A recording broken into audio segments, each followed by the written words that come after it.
Hello, everybody. Welcome. We are now live. Welcome to tonight's episode of Hallstatt by Night, our 10th session, The Devil We Know.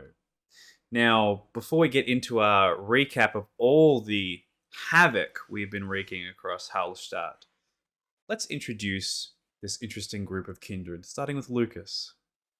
Everyone, I am satanic underscore bunny, and I will be playing as Lucas Rosselini today, aka Dr. Andrew Miles, the group's Hecata. Hello, everyone. I'm Unemployed Writer, aka Chris, and tonight I am playing Matthew Deacon, the Setite of the group, and who hopes that God will answer his questions one day. I am Jonno, Baker's Dozen. I am playing Kage, the La Sombra of the group. Hi, it's me. Hi, I am Nova. And I'm playing knives for you today, even if some people don't want me to be around. You will be here regardless, out of spite. Spite! And I am Ethan, the storyteller of this wonderful group. And a lot's happened since our original beginning at this story. So let's catch everybody up to speed with what happened last time on Hallstatt by Night. And as per usual, during the recap, our lovely cast of kindred can jump in and interrupt me if there's anything in particular that they wanted to mention that was worthwhile. So, last time on Hallstatt by Night, our characters made their way down from the salt mines high above Hallstatt and down into town. There they split up within the town. Matthew fed brutally, hiding his nefarious intent from Kage, who took him through a guided meditation as best as he could. Knives and Lukas had a heartfelt discussion before they infiltrated Rhiannon's home. There they stole Rhiannon's diary and retreated into the night. While driving in the car, Matthew read out Rhiannon's diary entries, showing her slow decay from some strange effect to her mental state. They decided to journey to see Isaac, the self-proclaimed ruler of Obertraum. On the way, Knives opened Rhiannon's secret post office box, which contained a ticket to Vienna and $10,000. When they arrived, they saw Adelaide, the Toreador ruler of Hallstatt, storming out and furiously ripping the door from its frame, before sitting down, head in hands. Matthew and Kage went upstairs, where Matthew confronted Isaac. Raised voices and a final disagreement burned any bridges between the two of them, and Matthew left. Meanwhile, Lukas spoke to Adelaide, who revealed the history between herself and Isaac, and how he used to be so kind, saying, "Why do we always hurt the people we try to protect?" Before she left, she also told Lukas how much she missed Rhiannon, and then vanished into the night. Knives, in the meantime, met again with a Malkavian, Fionnuala, who gave Knives the shard of sharpened ice she used to listen to before also taking her leave. The group then traded their own haven's soil for Seraphina, the last Tremere of Hallstatt, who as a result promised to help them in their fight against this demonic creature. Matthew gave her the book, written in Latin for her to translate. She spent all day working through it obsessively, and revealed the next day the dog-eared page was a strange ritual. The ritual requires a personal item of the summoner, a pair of old coins, pure unrefined salt, the body of the first victim, and the weapon used to kill them. Seraphina tasted Ravenna's blood and revealed to everyone that she was a Banu Hakim, a judge, to all of their surprise, explaining how her natural ability for blood magic makes sense because of this. The group went to the hospital. Before then, before the hospital, I will mention that Matthew made a phone call, which the results of we shall reveal in time, as well as Kage put in a request to build a specific device.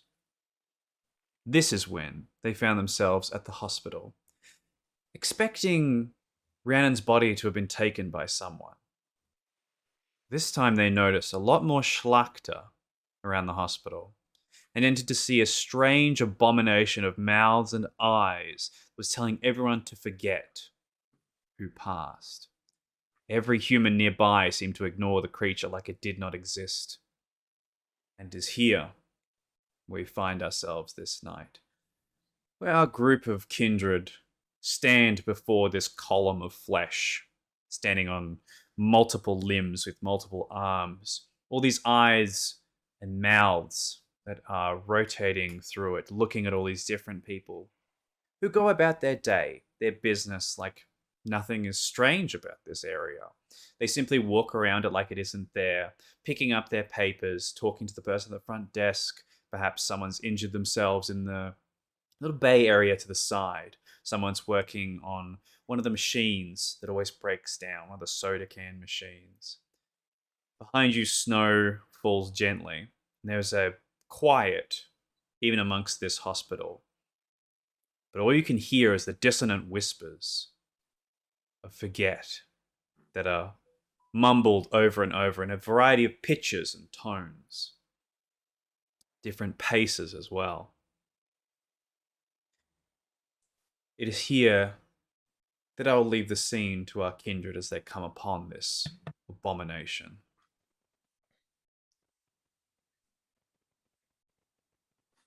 I look at Lukas very shocked at what I see before me, and I just kind of whisper to him, and I just say, well, looks like we figured out what the dirt does. Uh-huh. So, you think that this is happening everywhere else? Probably. Right. Well, what do we do? We came here for something. Right. Okay. Just don't look into the eyes. Right, not to. And continue on looking away. What is running through Knives and Kage's heads as they see this thing? We're not with them. No, I'm heading you've to the split up, hardware haven't store, you? and she's back with Seraphine. That's right. In that case, we'll keep with these other two for a little while longer. Telling me where I am. And you pass by this thing. Its eyes, some of them follow you both. Some of the mouths try to whisper the word forget at you as you move by it, pretending it's not there, just like everybody else. And it's when you hit the first crossroad that you realize this is not the only thing here. There are horrors shambling amongst these hallways. Some of them large, some of them built of this black, hardened ooze that is formed around them like a carapace. One of them shifts its way through, slowly parts sections, and observes people in hospital beds before it sticks its proboscis into them and drains them of any life that they once had. And again, people pass by like these things aren't even here. This place has become infested with Schlachter. Lukas, I don't think us just ignoring and walking past is going to be an option for much longer. All right. We regroup. Yeah. Don't make a scene. Well, I'll try not to. Walk away very slowly and go back to the car.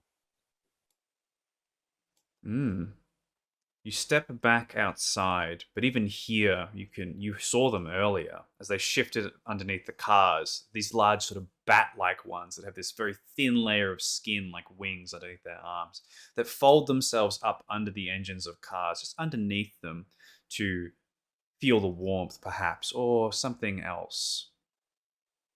but you pay them no heed. Is your intention to go find the others, or are you sending them a message? First, I would like to check to see if there's anything underneath my car. Not currently. Not yet. I'll get into the car and then begin to speak to Matthew. I have an idea. That'd be a good idea. I can try and get Adelaide's assistance. I bring up Rhiannon's name, or maybe you do, and I think she's willing to do anything in order to avenge her. Okay, I got that, but what do you think? She's going to bake them cookies until they go away? Adelaide is more proficient than baking. She's been able to control a large portion for a reason. Yeah, maybe she's got some... She vanished in front of my eyes, and I don't think out of any particular proficiency in stealth. I think she is quicker than the mortal or immortal eye can comprehend. You saw what was happening in there. Okay. All right. All right. We'll go with that. Did you have another plan, another idea? I don't have another plan. It's why I'm okay with just going with this, because I honestly have no fucking idea what to do.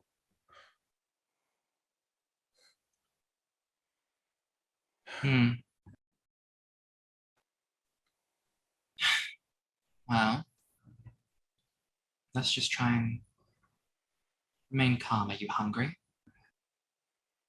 No. Good. One less problem to worry about. One step at a time. Do we tell the others about this, or do we just go straight to Adelaide? I think we should go straight to Adelaide. They don't need to worry about it right now. Here's the problem, though. If that thing's here, Kage's place has Bjorn. Well, that spells pretty bad disaster to me.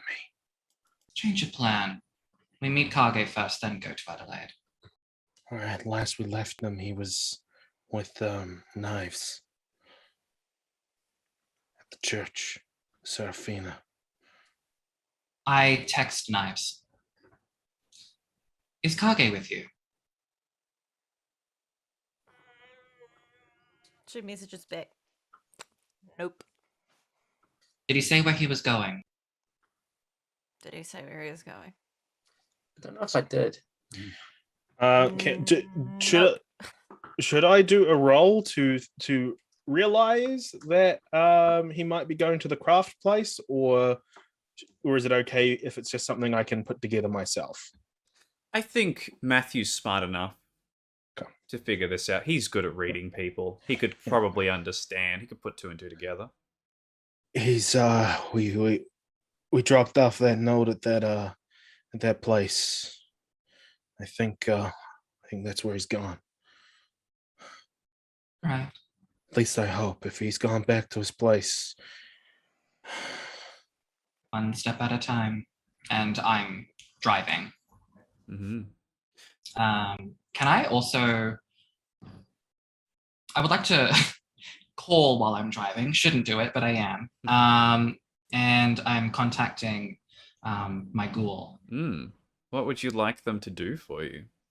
I give them the address of the wood shop. Mm-hmm. Meet us there now. Simple okay suffices as response.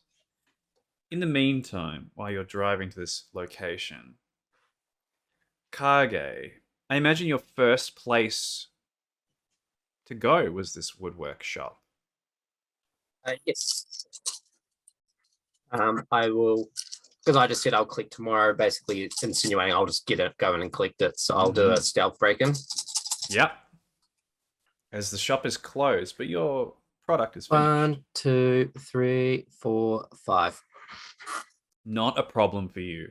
You simply manipulate the shadows nearby the window, unlocking it from the inside, and slip your way in, quite easily passing by all these woodwork benches and all these tools nearby that have collected a little bit of dust lately, but some of them have been picked up recently thanks to yourself. You managed to quite easily find the package that you're looking for, as it's one of the only orders that has been done recently with everything going on. I want to grab an additional few supplies if I have them. Mm.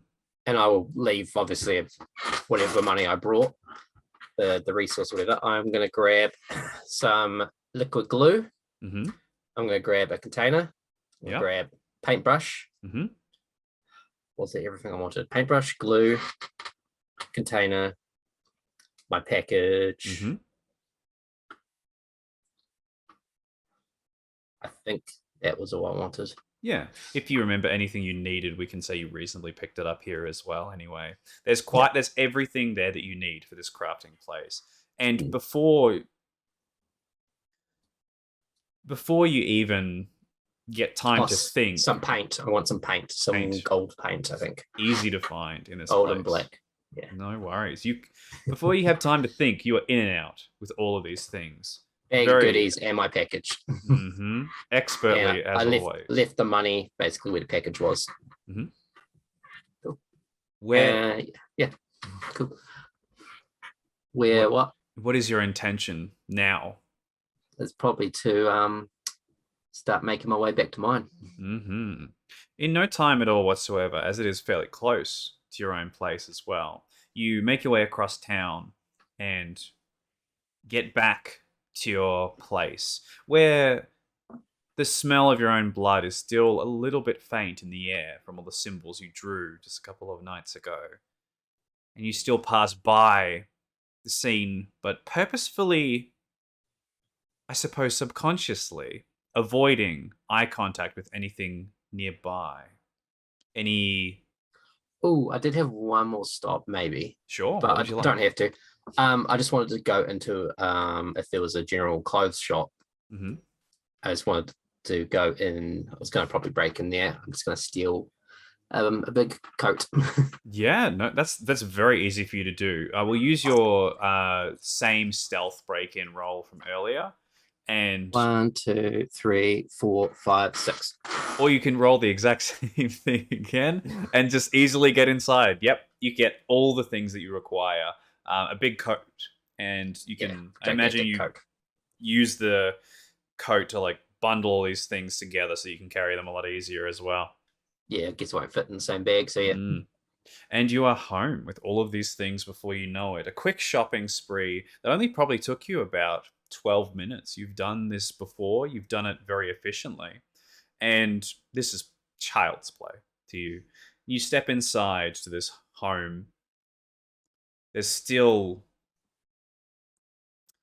that smell of blood throughout the coppery scent of your own that you don't really particularly care for. And you can hear some shuffling downstairs. And you pause for a moment, listening to the roof in case there's anything nearby. Those fucking things. Silence. It's just you and the salubri downstairs. Well, I'm going to go to the basement door and I'll kind of do a wee knock to like announce myself before I go downstairs. Yeah, you step on in. The salubri is there, flicking through these books very quickly that you collected for him last time. You can see part of his arm is regenerated almost up to the wrist at this point. And he gives you a big, teethy smile as you appear in, and leans back against the wall, acknowledges you, nods, puts his book down, and sits there with his legs crossed, his third eye closed. Oh, say hello and point to the books. I'll be like, good. Good, he says. Good. And I'll say, I have something for you. Do you understand? He nods. I'll take out the package, and basically, for those who don't know, it's basically a hollow steel cup with straps. It's going to strap to his arm, and then I've got a big steel shield that's going to strap to that because he lost his arm and his shield, so I got him a new one basically. The two of you working together, he puts his arm down, starts helping you with the straps to really make it tight. You fit it on for him properly. The two of you work together. And then when it fits on, he starts to flex it and move it. It's very more flexible than holding a shield with his wrist in a lot of ways, because it also impacts on more muscle. So there's less pressure going to just the wrist. There's a lot more through there. He flexes, he nods, he smiles. Seems like he approves. So next, I'm going to take the container. I'm going to put the glue in the container, some gold paint, and I'm going to put some of the salt in the container. And I don't know if you want me to well craft, but I'm going to try and, maybe just because it symbolizes him, I'm going to try and basically paint his shield with salted gold paint with the symbol from his coin. Make it more him. Yes, let's have a check, shall we? Let's have resolve and craft. So you're going to be very careful about this and take your time doing it. So it'll be resolve. 1, 2, 3, 4. 4. And what was the symbol you were crafting again?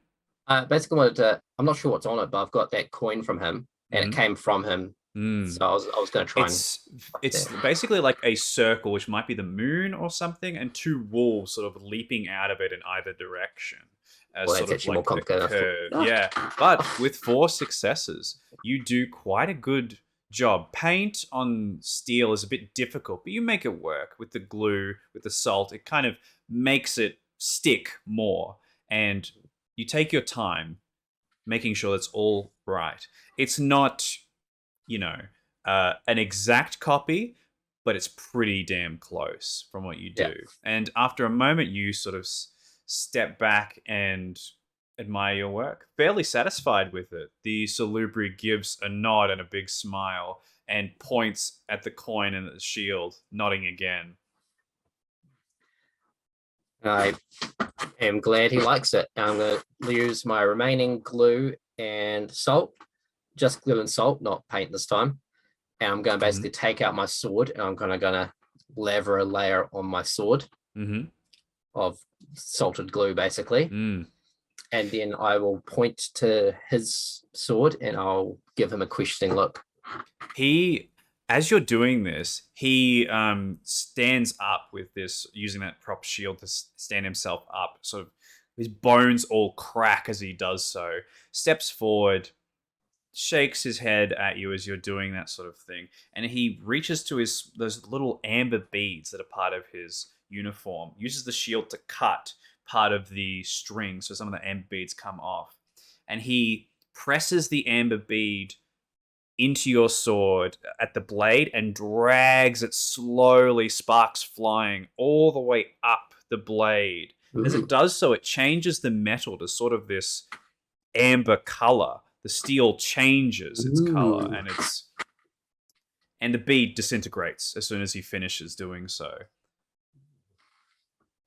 Arigatou gozaimasu. Thank you very much. He gives a big smile, like pats you probably a bit too hard on the back as he does so. Yeah. And then picks up his own sword, puts it in the small little rope holster that he has. Oh, and then I will give him the big coat as well, and maybe some. What was he originally wearing? Basically, think like medieval peasant attire. It's just a single shirt and pants, and that is it. Like he's got bare feet. He's got very gold blonde locks that go down past his shoulders. Huge muscles, like barely anything. Pants probably fine. Can we assume though that maybe I got him some large shoes and socks and the coat? He is baffled by the concept of these things, but he takes them gratefully, wears them, flexes them out a little bit. You've got the largest it is, so it either fits well or maybe it's slightly too big. It'll take a little bit for him to like wear them out a little bit, but yes, it fits quite well actually. This tall, muscular Salubri. I imagine you bought him like a bandana or like something to like hide his third eye, All right, yes. Let's or go just with a that. hat. Yeah, Let's say well, I was hoping the coat had like a hood on it, but perfect. Yeah, it's yeah, let's I say was it has like one of picturing it. those spiked sort of hoods, so that it actually goes a bit further down in the middle, and you can still see the eyes around it as Yeah. it does so. Go with that. I Perfect. was picturing more of a hood flap. Ideal. He's got the coat on, these boots, brown pants, and sort of this whitish, sort of pale, yellowish, whitish shirt on. But the coat covers that up, the darker color, and he keeps the shield up close against his body, and sort of just looks at it for a moment. Flexes his muscles in it. He seems to be able to move fairly well. Nods approvingly. Good, he says. Good.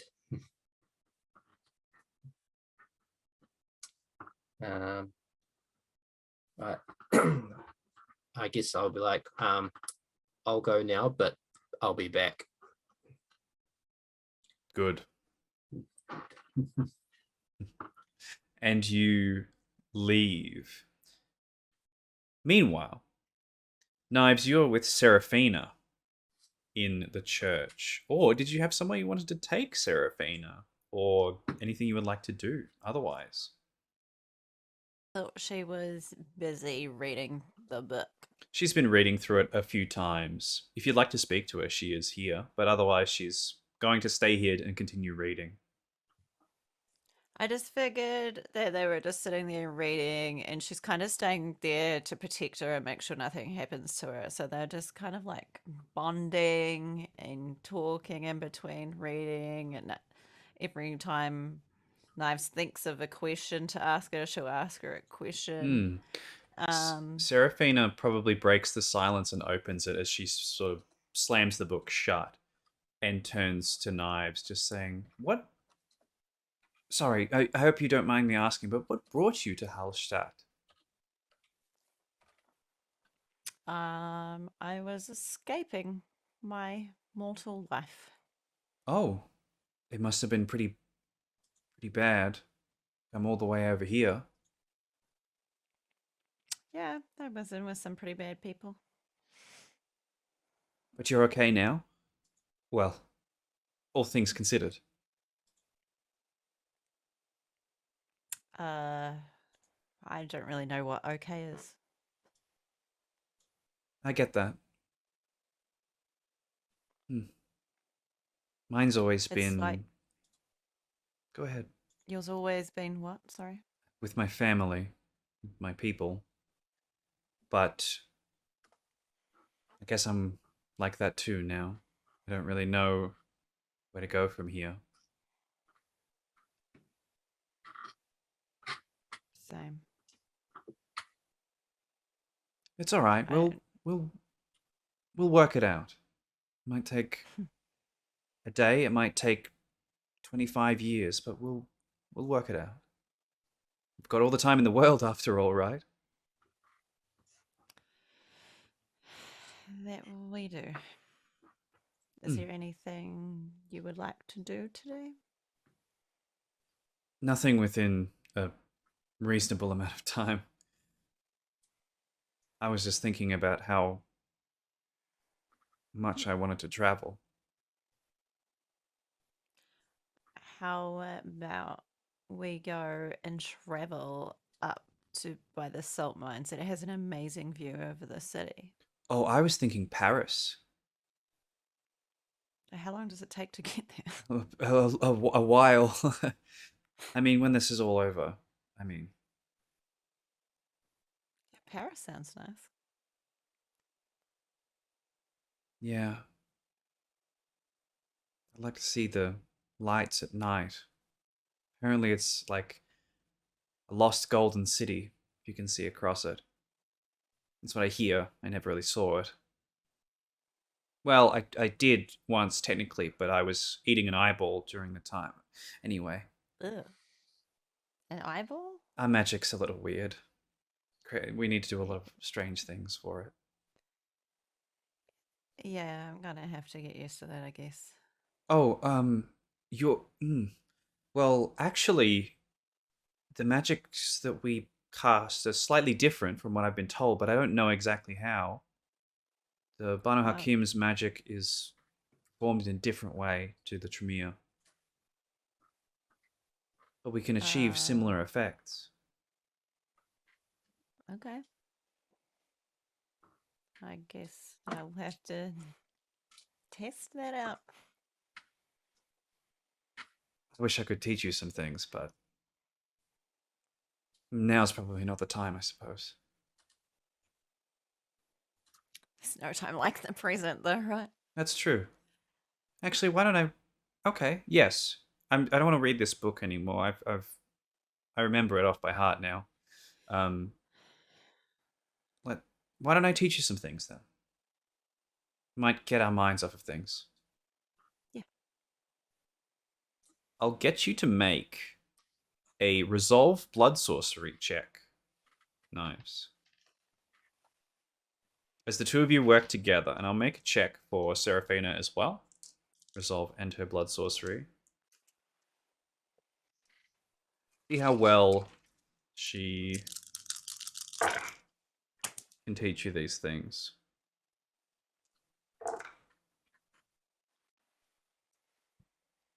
How many successes? 3. 3 successes. In that case, Seraphine is a very good teacher. Maybe you're not as patient as she expects you to be in this scenario, trying to teach you all these different things. And she gets a little frustrated with you at some point, so you call for a break. However, you can pick another first and second level ritual to learn as she teaches you things at hyper speed. She says the same ritual so many times as you're trying to perform it that you can't forget it. So in your own time, feel free to have a look. As we cut back to our other pair, traveling to meet with Kage, and it just so happens at this point, Kage, that you are heading out to travel when you notice the car in the distance. You have very good eyesight from all your history of what you've done in the past. And you can see that it's heading towards the woodwork place that you were just in. I say, would I recognize it as the same car as well? Like, would it sound like it, or just a car, really? You've been in the car that Lukas and Matthew have been using, so you can recognize it anywhere. You've got a good memory for these things. So I see his car in the distance. I guess I will, obviously still quietly and carefully because there's a demon loose, but I will quickly make my way towards them, see if I can catch with them. I'll get a dexterity stealth from you. Matthew and Lukas traveling together in the car towards this location. I 1, think 2, 3, 4, 5, 6. 6. I think Matthew would have had at some point during the journey, he would have had a glance at his phone, assuming no updates. You get a single text message. Okay, what does it say? That was a bit delayed, it seems. Perhaps there was no connection. It seems to have been sent yesterday, like during the day, I should say, while you were asleep. Mission accomplished with a full stop. Close the phone, pop it in my pocket, and you will see Matthew just wash away with a bit of relief, and then he's just going to close his eyes and do what Kage taught him to do the night before, as he meditates in the car next to Lukas, just closing his eyes, not saying anything, not doing anything, just feeling everything around him.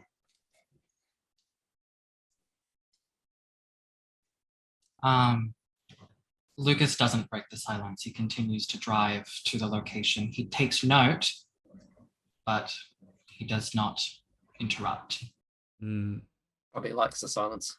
Do you send Knives a message to group up with all of you as well?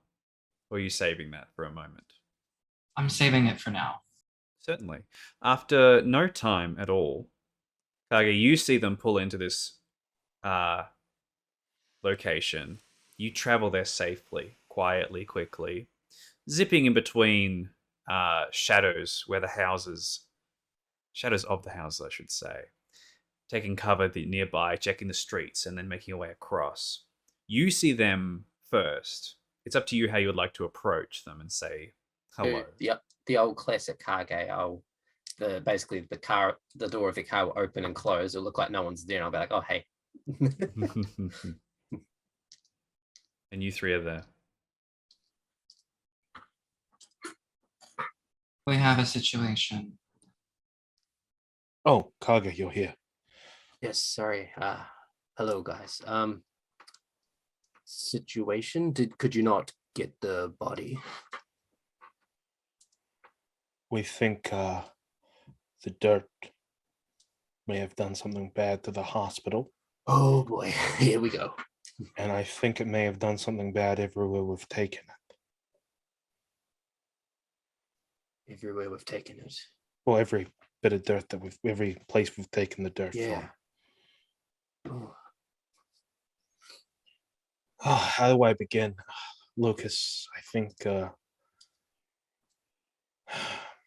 we walked in there and there was a pillar of flesh, of chittering mouths and eyes, just saying, forget, forget, forget, over and over again. The humans, the kind, they didn't seem to mind. They didn't even seem to notice it.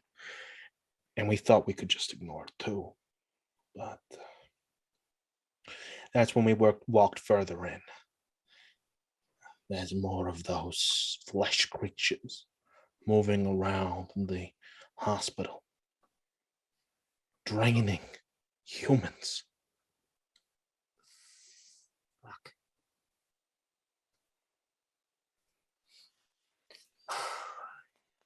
Once again, the humans that were walking past didn't even seem to notice.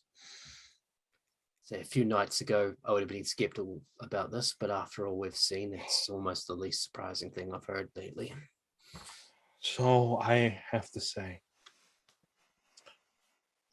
I'm sorry, Kage, but I think your friend Bjorn might be, well, if the same thing's happening at your place, he might be gone too. I was just at my place. It's where I came from. And there was no pillar of flesh. There was no. How would he know if he's been told to forget? Do you think I couldn't see it? I think you did, or could have, and then that was erased from your mind. How would you know? This is very concerning. No, hang on. Let's put a pause on this. So you're thinking that this pillar of flesh is just telling them to forget, dominating their minds? It's true that I'm not very good with mind tricks. Because there's one problem with that I have right now. Because if we saw it and we were able to stop from looking at it, what's to stop it from having from happening to anyone who just wanders past? It's too risky. I don't know. I think something, unless I'm misunderstanding, I think something else is happening here. Maybe I'm quite concerned. Is there any chance, Lucas, we could sneak back towards mine? Obviously being careful, of course, but I just came from there. I didn't see anything. Yeah, maybe you can see it and I can't. And Bjorn was there. Yes. All right. Well, at the very least, I think we need to pick him up. It's probably a good time. I've actually been getting him ready for a public outing. Okay. I've alerted my ghoul to meet us here.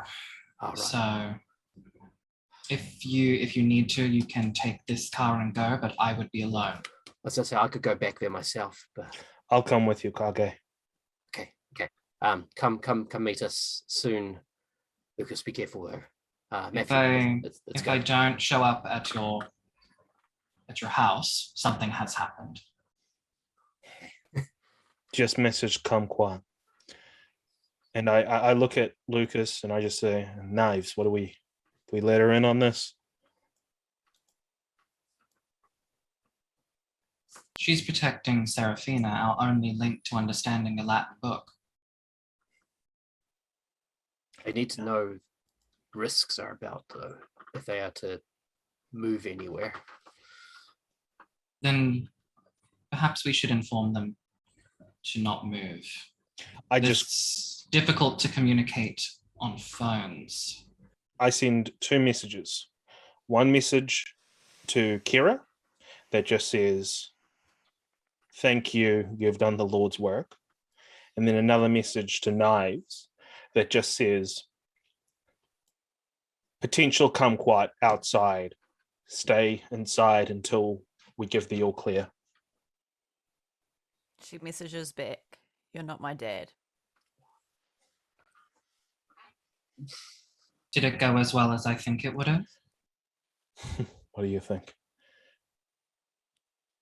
It's like a rebellious teenager. Come on, let's go. Right. And then maybe we'll go get Knives afterwards. But yes, let's go check Bjorn's okay. Lukas will get out of the car and gesture for them to go. I was going to go on foot because I thought it wasn't that far. It's not that far. Yeah, I thought we were gonna go run for it too. Sure. All right. Obviously both with Silence of Death, or what is that what you've got, Chris? Silence of Death? I have Shadow the Cloak of Shadows, yeah. Yeah. So we'll both have that. Mm-hmm. Dexterity kind of- stealth from both of you, please. Lucas, it's not too long when your ghoul arrives. But for the meantime, Knives, we'll cut back to you in this brief moment as Seraphina says, No. It's a swish, then a flick. Not a flick, then a swish. She's just looking at her phone and then smirking and then replying. Laughs to herself. And then realizes that it's probably serious. And then goes to like type 5 messages and then deletes them all. So it's like type, delete. Obviously, her attention is no longer on Seraphine. And then just like, okay, I'm listening. And that's when her blood ignites in this blue flame in this symbol just in front of you, and then it goes back down. You've missed a couple of minutes of what she's done. Suddenly she had a bowl, some ingredients, and then suddenly her blood's on fire. It's really that simple. Okay, now you try.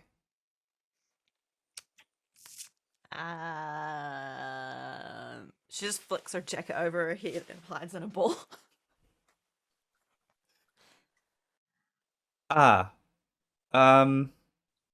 Well, that's okay. We'll resume later. The rest have stated that we must stay indoors. Oh. And to be prepared for anything that may arise. So, I'm just going to assume it's something to do with the dirt, because I said, what happens with the dirt? And nobody could tell me, so I'm going with, I told you so. That's always a smart move. The Samitsi magic is very strange. I don't really understand it myself. I don't know how it happens. There's no formulas. There's no symbols or anything. It just kind of happens. I don't know how to describe it, I suppose. Natural, I guess. How can that be natural? I don't know, Like it's giving life to body parts. Oh, that's not Samitsi magic. That's I guess it is a bit of blood magic, but it's not. What do they call it? I don't remember the word. I was taught it a long time ago and I don't remember it. A Schlechter? No, those are the creatures that they create. There's a word for the magic they Ah. use, but it doesn't matter. Hopefully we won't have to deal with that anytime soon. It's likely that we'll deal with it in about 300 years' time. I hope I'm not alive in 300 years' time. I hope you are. I think there's a lot to see. Well, we won't be here. We'll be in Paris. True. Mhm. Do we want to be in Paris in 300 years? Surely there's some cooler place to go. Yeah, I would rather see Paris for probably 25, 30 years, I think, and then maybe Okay. the rest of Germany and Yeah. Russia a little bit. It's really cold, though. At this I like point, the cold. Knives, you get a flicker through the knife. A flicker of melancholy and a weight, a heavy weight that drags you down slightly towards the bed as it pulses, vibrates. I touch the knife Mm. and I sit weirdly on the bed. Is something wrong?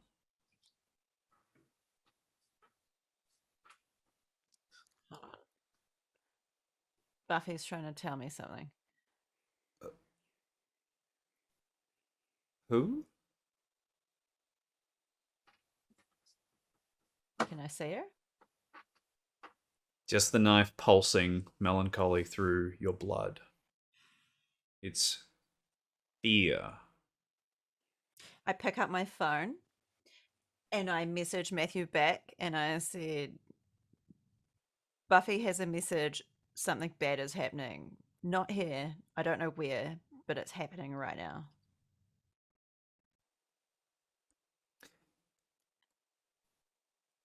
It is at this point we cut back to Lukas, where his ghoul, the security guard, meets him, drives up the car, parks it nearby, and just waits, expecting orders of some kind or perhaps a request.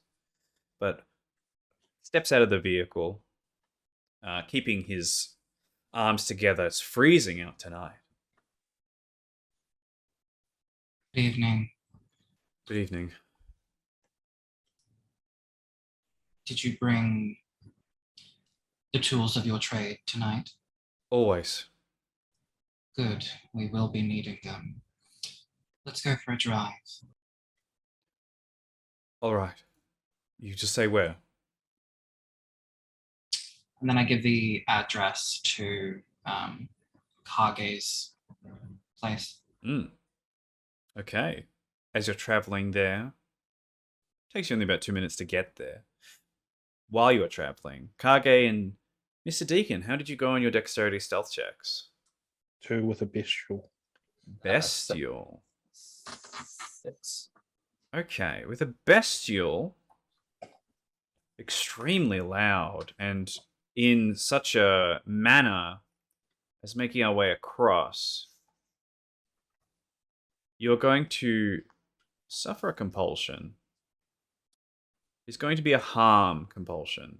So whether this be in a social, violent, or solitary setting, you are going to be annoyed at minor inconveniences and have to deal someone, and I will add deal someone gleefully, some sort of social or physical harm to show that you're on top, to prove that you are in control.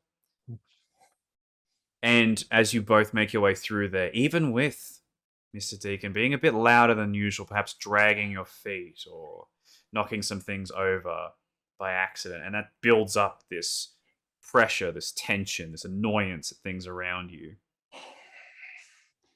This fucking snow. Jesus. Ugh. You arrive safely at Kage's home. Can you see it, Matthew? Just give me a second.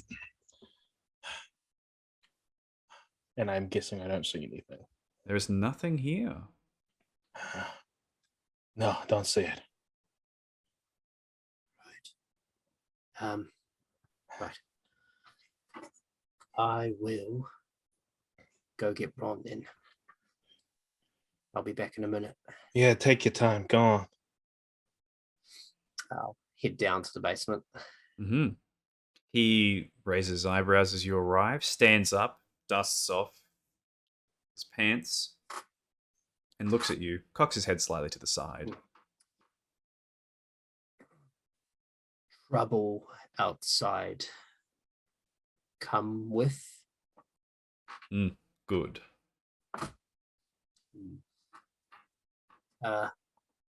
Quiet, and I'll like mimic as well for like the hood. He does his best to be quiet, but he has big lumbering footsteps. Absolute Goliath or giant of a man. And is too big for a lot of the things in his home as well. He struggles. He has to duck and get under the door frame and like go sideways because he's so huge. But he does make his way up.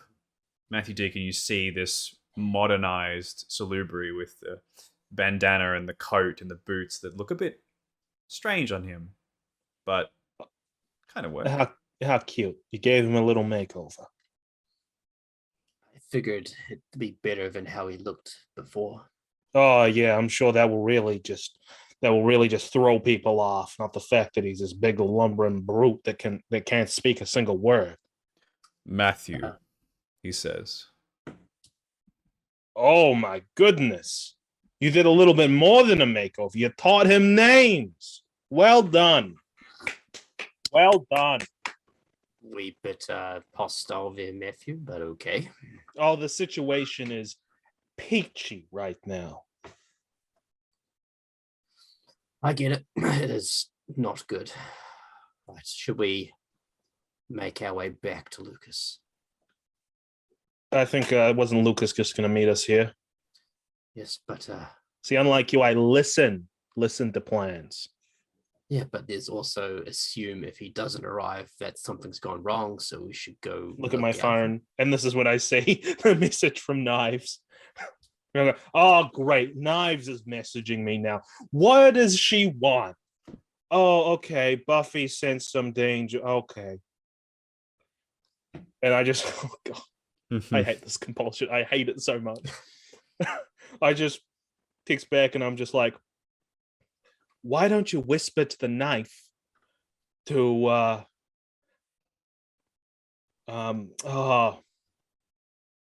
why don't you whisper to the knife to tell you a little story instead of scaring you like a little girl? Stay there.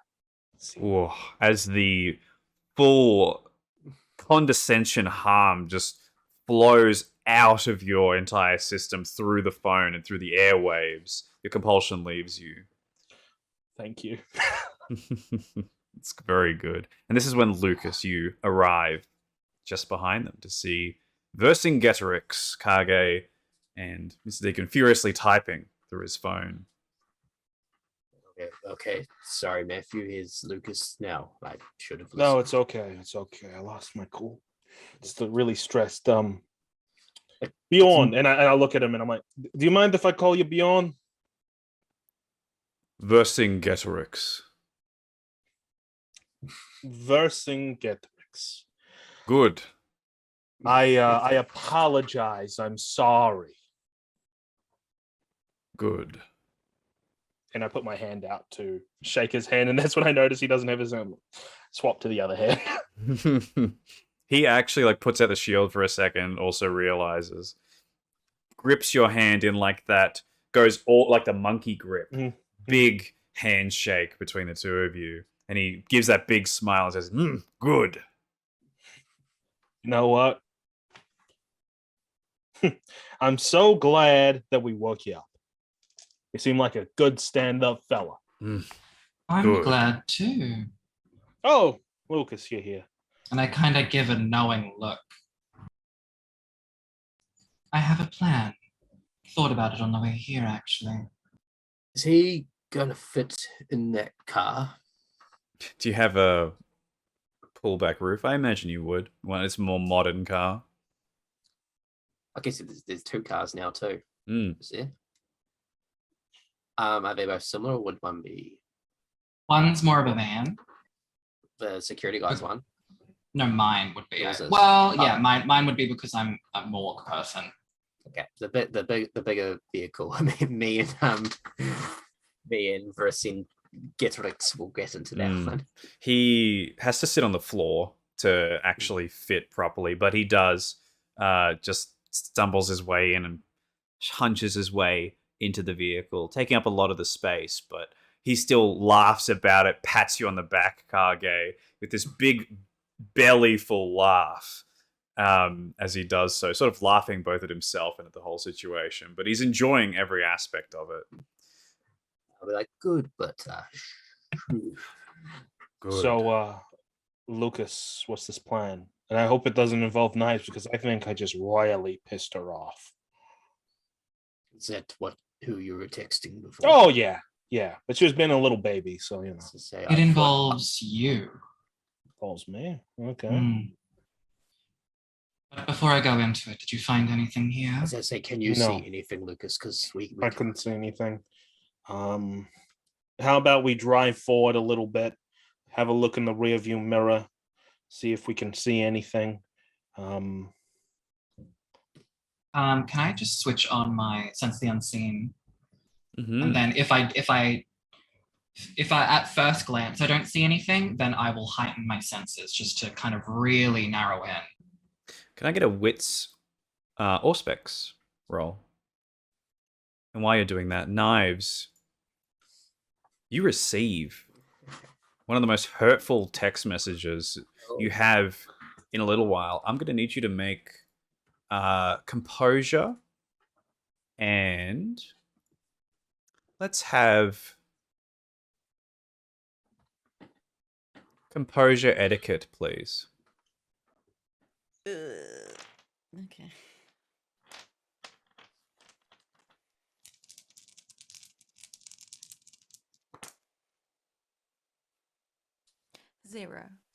Zero. You're going to take 2 superficial willpower damage as the insult cuts deep into your psyche. You knew Mr. Deacon was not the nicest man, but those words used in that particular way cut deep. What does superficial mean? You put a slash through you go right to left with the boxes, and you put a slash through the willpower. It's just the basic damage, right? Yes, the basic damage that you can recover each like session. if you used it normally. Yeah, exactly the same. Yeah. Okay. So this is recoverable. And Seraphina is still looking around at you, the knife pulsing with more and more melancholy each passing second. I just throw the phone across the room. It skitters like a rock across water, flat rock, and it just shatters into pieces in an instant. Seraphina sort of steps back and, oh, well, I'm sure it deserved it. Are you all right? Yep. Good.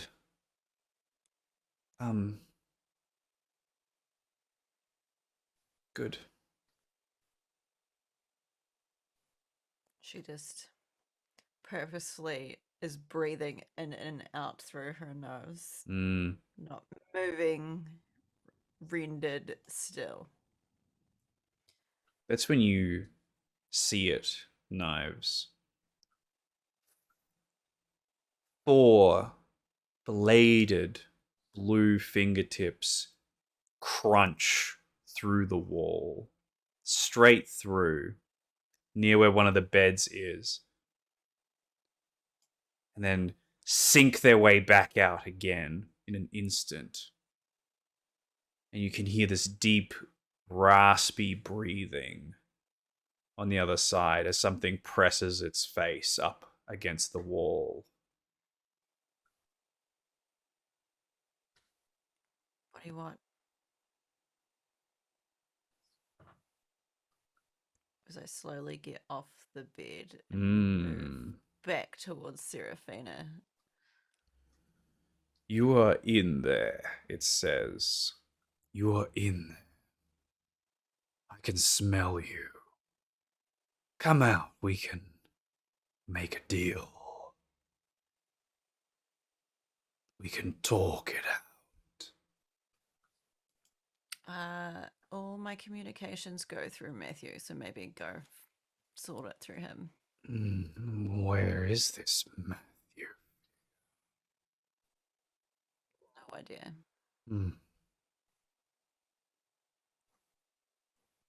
Why don't you come on out? I'm perfectly reasonable. I promise. I'm aware of how reasonable you are.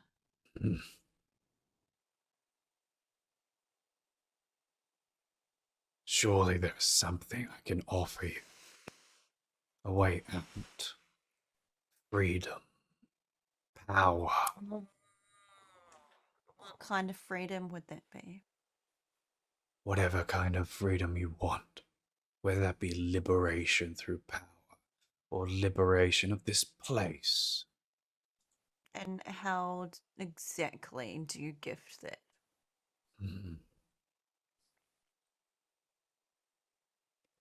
There's a few ways I can think of.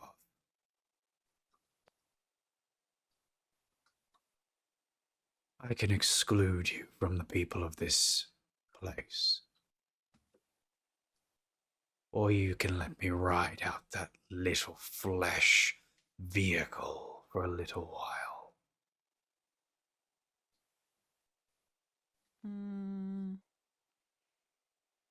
Probably not. You hear it growl, reach forward.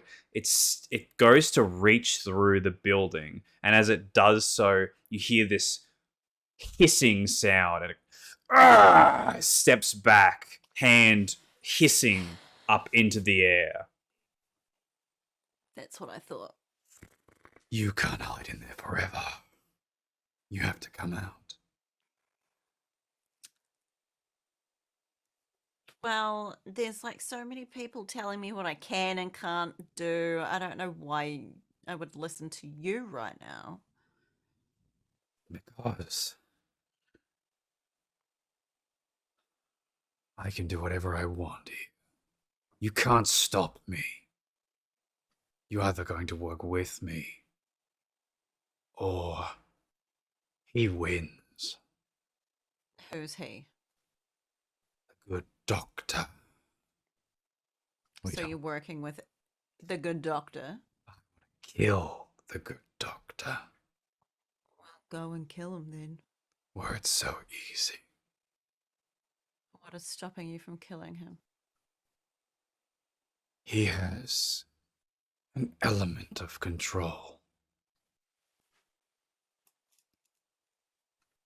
Like air, earth, wind kind of elements, or what elements are you talking about here?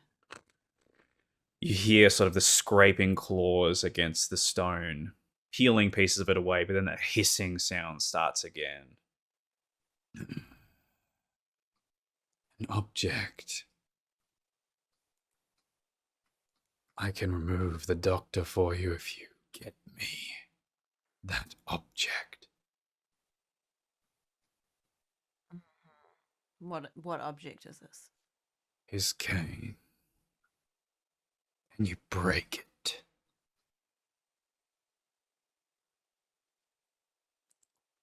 Should have known it was that fucking easy. Do we have a deal? Also, I don't make deals. I work on impulse. I will see what I can do. One more question I would like to know is, did you just come in Martin's body, or have you been here this whole time? Who is Martin? Oh, that's right. That miserable flesh thing. It was a good body for a brief amount of time. So you were here the whole time, or you came into this town in said body? I've been here longer than you want to admit. Were you at the Second Inquisition He, compound? when we were again, there? this time his hand reaches through the wall, but it passes to this sort of, almost like there's a layer of like cling wrap or something that's sort of pulling him back, and he almost reaches past the bed towards you, but then he screeches and brings his hand back. The time for talk is over. Do we have a deal? Right. Do whatever you wish. Bye. You will regret this. She blows me a kiss. You can see the creature from here, at least partly. Luckily, not fully. I will need you to make a check. Composure resolve. And as you do so, the creature turns, reaches into nothingness, and just rips something open. You can hear the sound, you can't see what it is. And suddenly it's not there anymore. I get it. I get another fucking hole.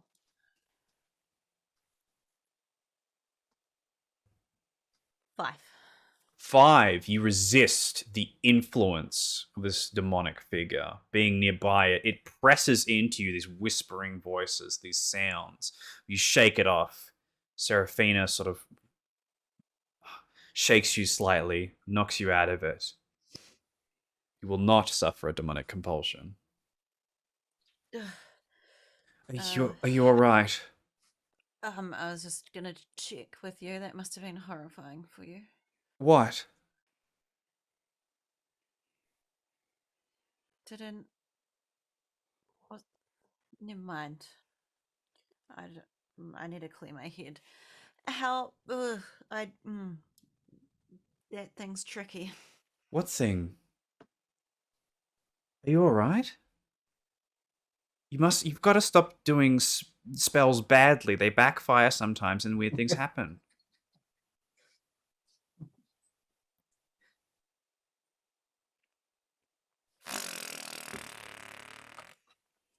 Yep. Good. Yep. Do you know any rituals that can stop demons from attacking us? Or ways to stop creatures from making holes in between the spirit world and our world? I mean, I know a little bit about spirits, but I don't.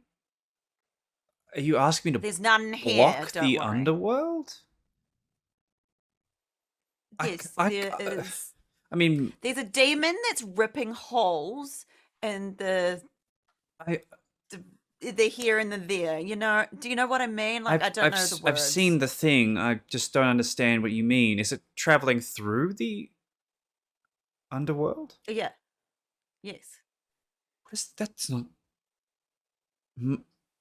Martin would know what to do. This is so far. Well, it ate Martin, so it obviously knows everything. I know Martin that. knows. I'm sorry. I didn't mean to get grumpy. Anyway, I just seen it in the wall. That's what I was talking to. You just sat there and spoke in tongues. I don't know what you're talking about. What kind of tongues? I didn't understand the language. Tongues as in gibberish. Well, that must be exciting for you. It's terrifying.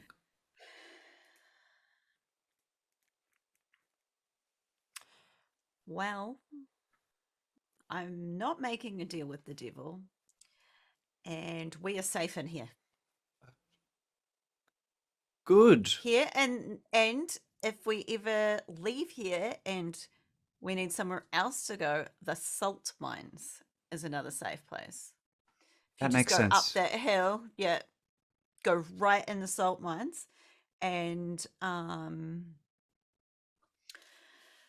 my friend lives there. She's a darling. So if you ever get stuck, just ask for Alexa if you get there, and she can help you. Alexa, okay. But don't tell those boys about her, because they don't know. Okay.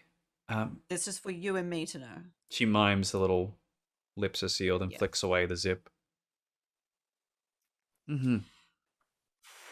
Okay. Meanwhile, we cut back to the others. Where would we like to go? 4 successes. Yes, indeed. There is nothing hiding itself here nearby. You would be able to see it otherwise. No, it seems your hypothesis might not be entirely correct. See anything, Lucas? No. Okay, so we got two options here. One is that this is because of the dirt and it can only do it in one place one time. Another is this is a whole nother thing entirely.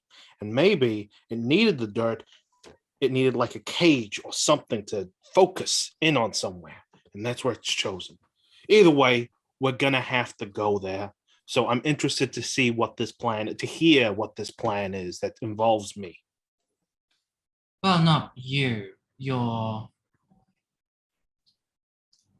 alternative persona. Right, Richard Osman. Got it. Yes. With my influence and yours, we should be able to clear out the hospital building, or at least direct them away so that we have more space to work. Got it. All right. I think You can call in favor from. I got a plan. I got an idea. Okay. All right. Okay, I got it. Let's move. Where are we traveling to? Hospital. Okay, were you just going to leave Knives and Serafina? I was actually going to say we may need knives for this. We need every hand on deck. Got it. We got two vehicles, right? Right. I think it's probably best if she takes the other vehicle. She's gonna be pretty hot after what I said. I'm oof. So what was I thinking? Send the other guy to pick them up. Yeah. Should we tell her it's safe to go with them? Otherwise, she might not leave. Why don't the three of you go to the hospital and my ghoul and I will pick her up? That's probably Okay, a good idea. yes. There's a resounding good from Vercingetorix behind you. I turn to him. Versing. Mm. One thing I need to say, in your time, well, before your time, there's this thing called the Masquerade. We got to pretend that what we are, we can't allow the normal humans to know what we are, otherwise they will hunt us down. So until it's all clear, until there is an all clear, hold fire. Good. Got it. And just to reiterate, I will look at him and be like, He nods and he goes, good. And you travel separately. And Lucas, you travel to collect Knives along the way. Now, Knives has no way, I imagine you send a few text messages to Knives, but these text messages come back. Could not be delivered, this number is not available. I will press my ghoul to go a little faster. Speeding through the snow, you arrive at the church in no time. Park outside. I come in with the ghoul. He's like attached to me. I imagine you rush inside. This is where you find Serafina and Knives downstairs. Serafina is sort of on the other side of the room, eyeing Knives carefully as she's starting to put some things into a small cup. It poofs with smoke, and she goes, oh, shit. Oh, Lucas, hello, as she pushes things to the side. Is everything okay? Everything's just fine. Nothing has happened. I've just been reading and doing things. Why haven't you returned my text messages, Knives? I accidentally smashed my phone. As she points to it. That is... All right. It's clearly not accidental at all. And he probably sees that. He's just not going to contest it. I will go down the list and bring you up to speed. We have reason. Can I tell you something first? Yes. The demon was here. He was trying to make deals with me. I immediately wear the shroud pants. He ripped a hole over there, and she points to the wall. But he also told me that Poodle Cane's Poodle Cane is his protection. So we need to get that off his hands.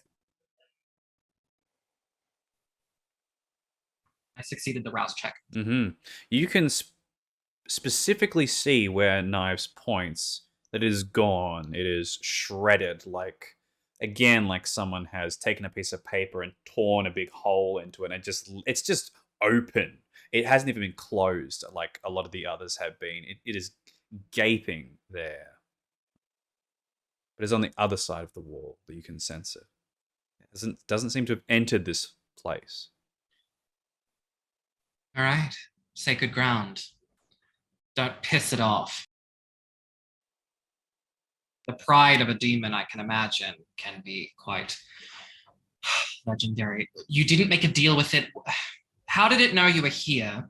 What were you doing that could have brought them here, if anything? What did it say? What did it want? He can smell us, and he's been following us around for ages. He's also been here way longer since they got here. And I'm pretty sure it was at the SI hideout, killing everybody out the front when we went in there. What if he is blaming Eli as the murderer, but what if he is the murderer?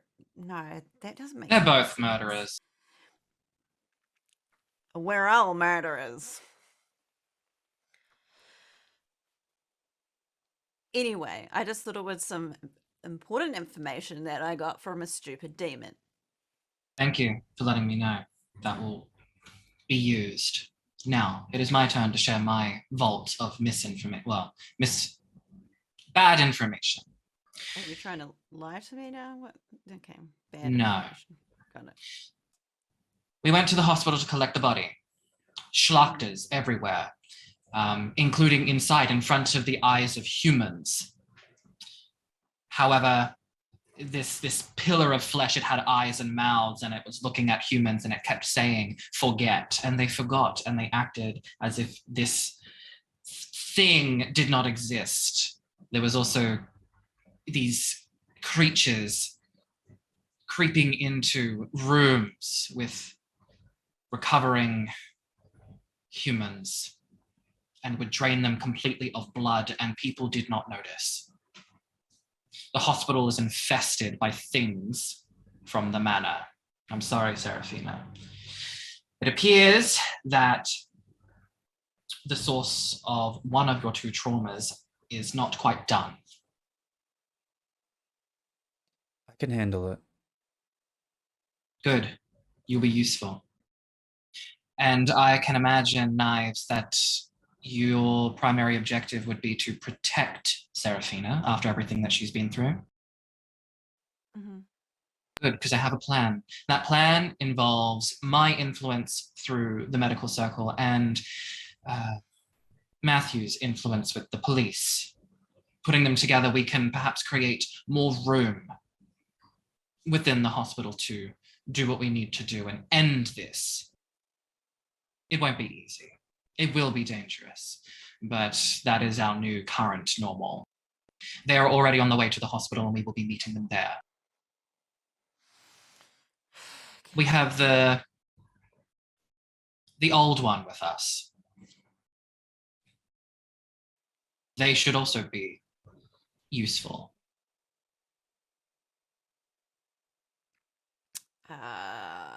That was not a part of said agreement, but I understand the circumstances, and I'm willing to leave the safety of this room to go get yelled at by Matthew.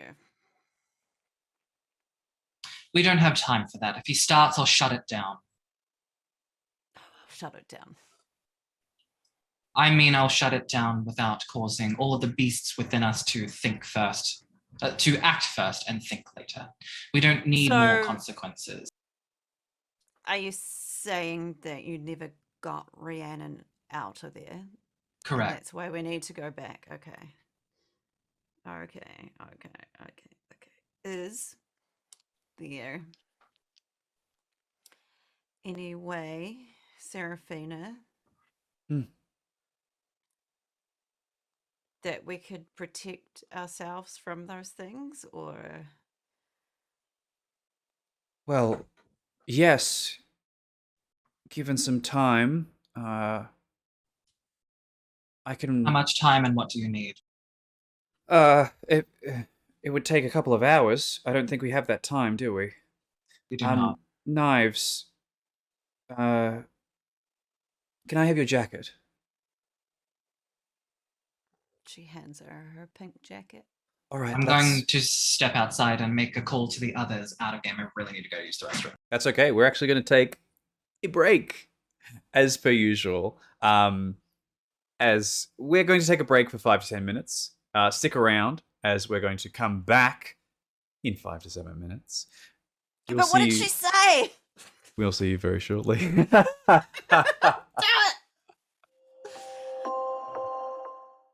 Now, and we are live. Welcome back. Thank you for sticking with us. We are straight back into it, as per usual. So we left with a discussion between Seraphina and Knives as they leave the location. What Seraphina's doing with Knives, your coach, she has bitten into her wrist and is smearing it with her blood all over and whispering underneath her breath as she does so. And she sort of just follows like a shadow behind you as she does so.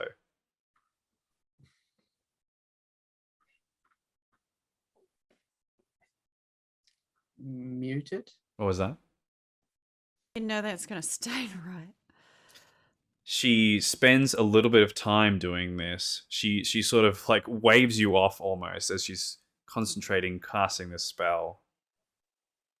As soon as we leave the room, I pick my head out to see if I can hear anything. Wits awareness, please. And Lucas, you're making a call? Yeah, that was primarily just an excuse so I can use the bathroom. But I am going to make a call to the others, basically saying, you know, I've got him. We're on our way. Has anything happened? Has the plan changed in the last 10 minutes? No, plan's still the same. So I'm driving with the on speakerphone as far away from Kage as possible. Plan's the same. We'll meet you there and we'll fine tune it. Knives okay? Yes. Okay. We will need to talk before. We'll meet at the van. Got it. Hang up. How many successes, Knives? 2. 2 successes. You don't see anything. It is a quiet night, just snow falling, gently crunching underneath. You're too distracted by whatever Seraphine is doing to your lovely jacket. You keep looking back and checking it as she's doing these spells over and over. Would I be able to do, with the information that a demon has had the audacity to come to a sanctified area, after that phone call, I am, because I've still got the Weather Shroud Thins active. I've become spiritual lookout. I am making sure that thing does not do. It needs to stay away from me and everyone. I will keep in mind. Actually, we'll do a general wits or specs roll, and that'll be your general.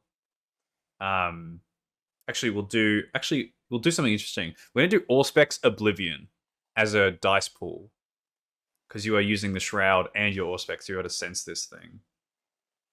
So it'll be an Auspex combined Oblivion, and that'll be your general roll as you travel through. Is there a difficulty? No. Well, it depends on how high this thing rolls. It's a contested roll, essentially. Got it. Okay. But you've seen it in the past. It's not very stealthy. Quite obnoxious in the way that it moves around. Confident. I'm going to spend a willpower point. Yeah, go right ahead. Seraphina and Knives bundle into the car. She's still whispering over your jacket. It's really interesting to look at, Knives, because as she sort of begins to touch it up and write things into it, she turns to you and simply says, "Is your real name Knives?" "Oh, I need your real name so that I can put it into this." Ravina. Thank you. She draws a strange 4. Okay, I'll keep that in mind. As you all bundle into the car, she finishes this up, and then as she finishes it with a final stroke of her blood, the symbol sinks into the cloth and vanishes from sight. Your jacket is untouched, and she hands it over to you and puts it around you. There you go, all done. Thank you. That should What help. did you do?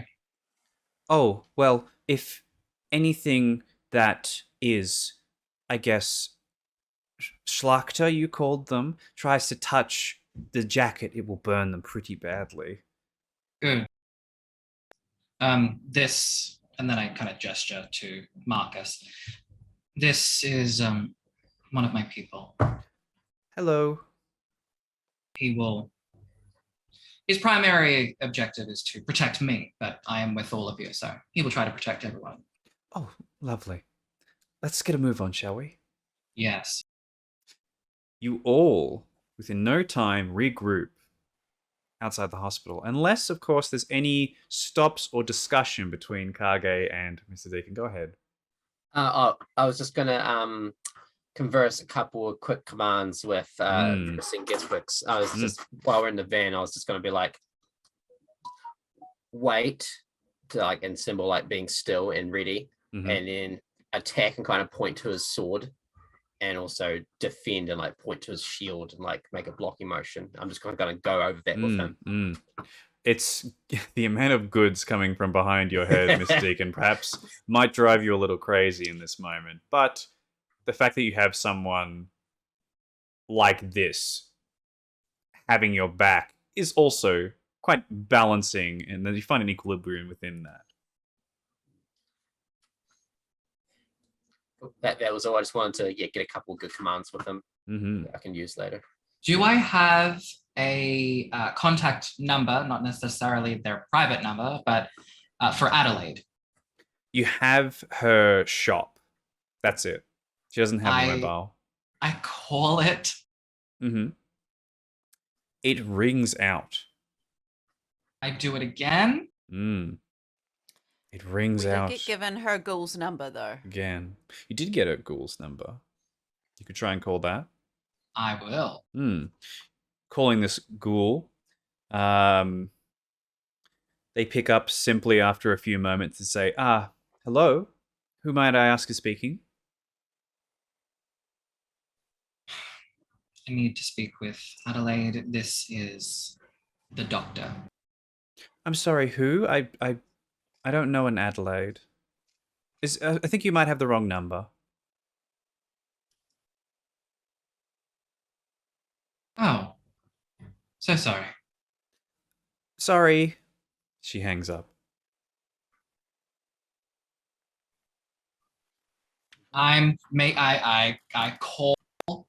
This is all while we're driving, but as I'm punching in the numbers, I'm saying out loud to the rest of the people in the car, try to call Adelaide. Well, that didn't work. Tried to call her ghoul. They allegedly don't know who Adelaide is. Well, we could use the wand to track her. Maybe after. I was just trying to see if they can. She's been taken. You reckon? Yes. Thought she's super fancy and super strong. She was super depressed. Fuck. And then I don't end up calling. Marcus, we need you to speed things up. Right away. Is there any other stops for Mr. Deacon and Kage along the way? No, I don't think so. I'll turn to Kage and say, any stops before we head over to the hospital? I think we're good. Okay. I imagine Vercingetorix goes good. Much like a parrot does, but with a deep, hearty voice. So in my mind, I heard him say "good" as I said "good." That's good. That's good. Yeah. And as he says "good," Matthew is just like muttering to himself, he's like, "Good, good, good, good." As he's like tapping his fingers on the steering wheel as he's turning. And you all arrive at the hospital and regroup at this moment. As soon as we arrive there, I'm going to cast Mask of Many Faces. Mask of Alright. 1,000 Faces. Yes, make a rouse check. Yes. Knives' appearance almost fades away, melds into this John Doe, John Smith, most generic person you've ever seen in your life, the most forgettable person you've ever seen. Perhaps, short brown hair, brown eyes, fair build. Hard to tell. Good. Good. And you all regroup at this moment. Are they gonna jump in our van or? Yes, we were going to confer. Well, I'm going to go into the back of the van. Okay. I turn and I say, "Wait, where's Knives? And who are you?" That is. Oh, okay. Right. Okay. Right. Now has Knives hasn't met Vercingetorix yet, and neither has Seraphine. They have not. All right, when they get in, I will go Vercingetorix, and I will then say Knives, Seraphina. I will go and say friend. Good. Vercingetorix looks at Knives up and down, frowns slightly, and holds out his hand towards you, Knives. His big, muscular hand. He can be trusted. She reaches out. As he touches your hand, something's going to happen. I'm going to lose my arm. As he rips your arm. No. Starts beating you with it.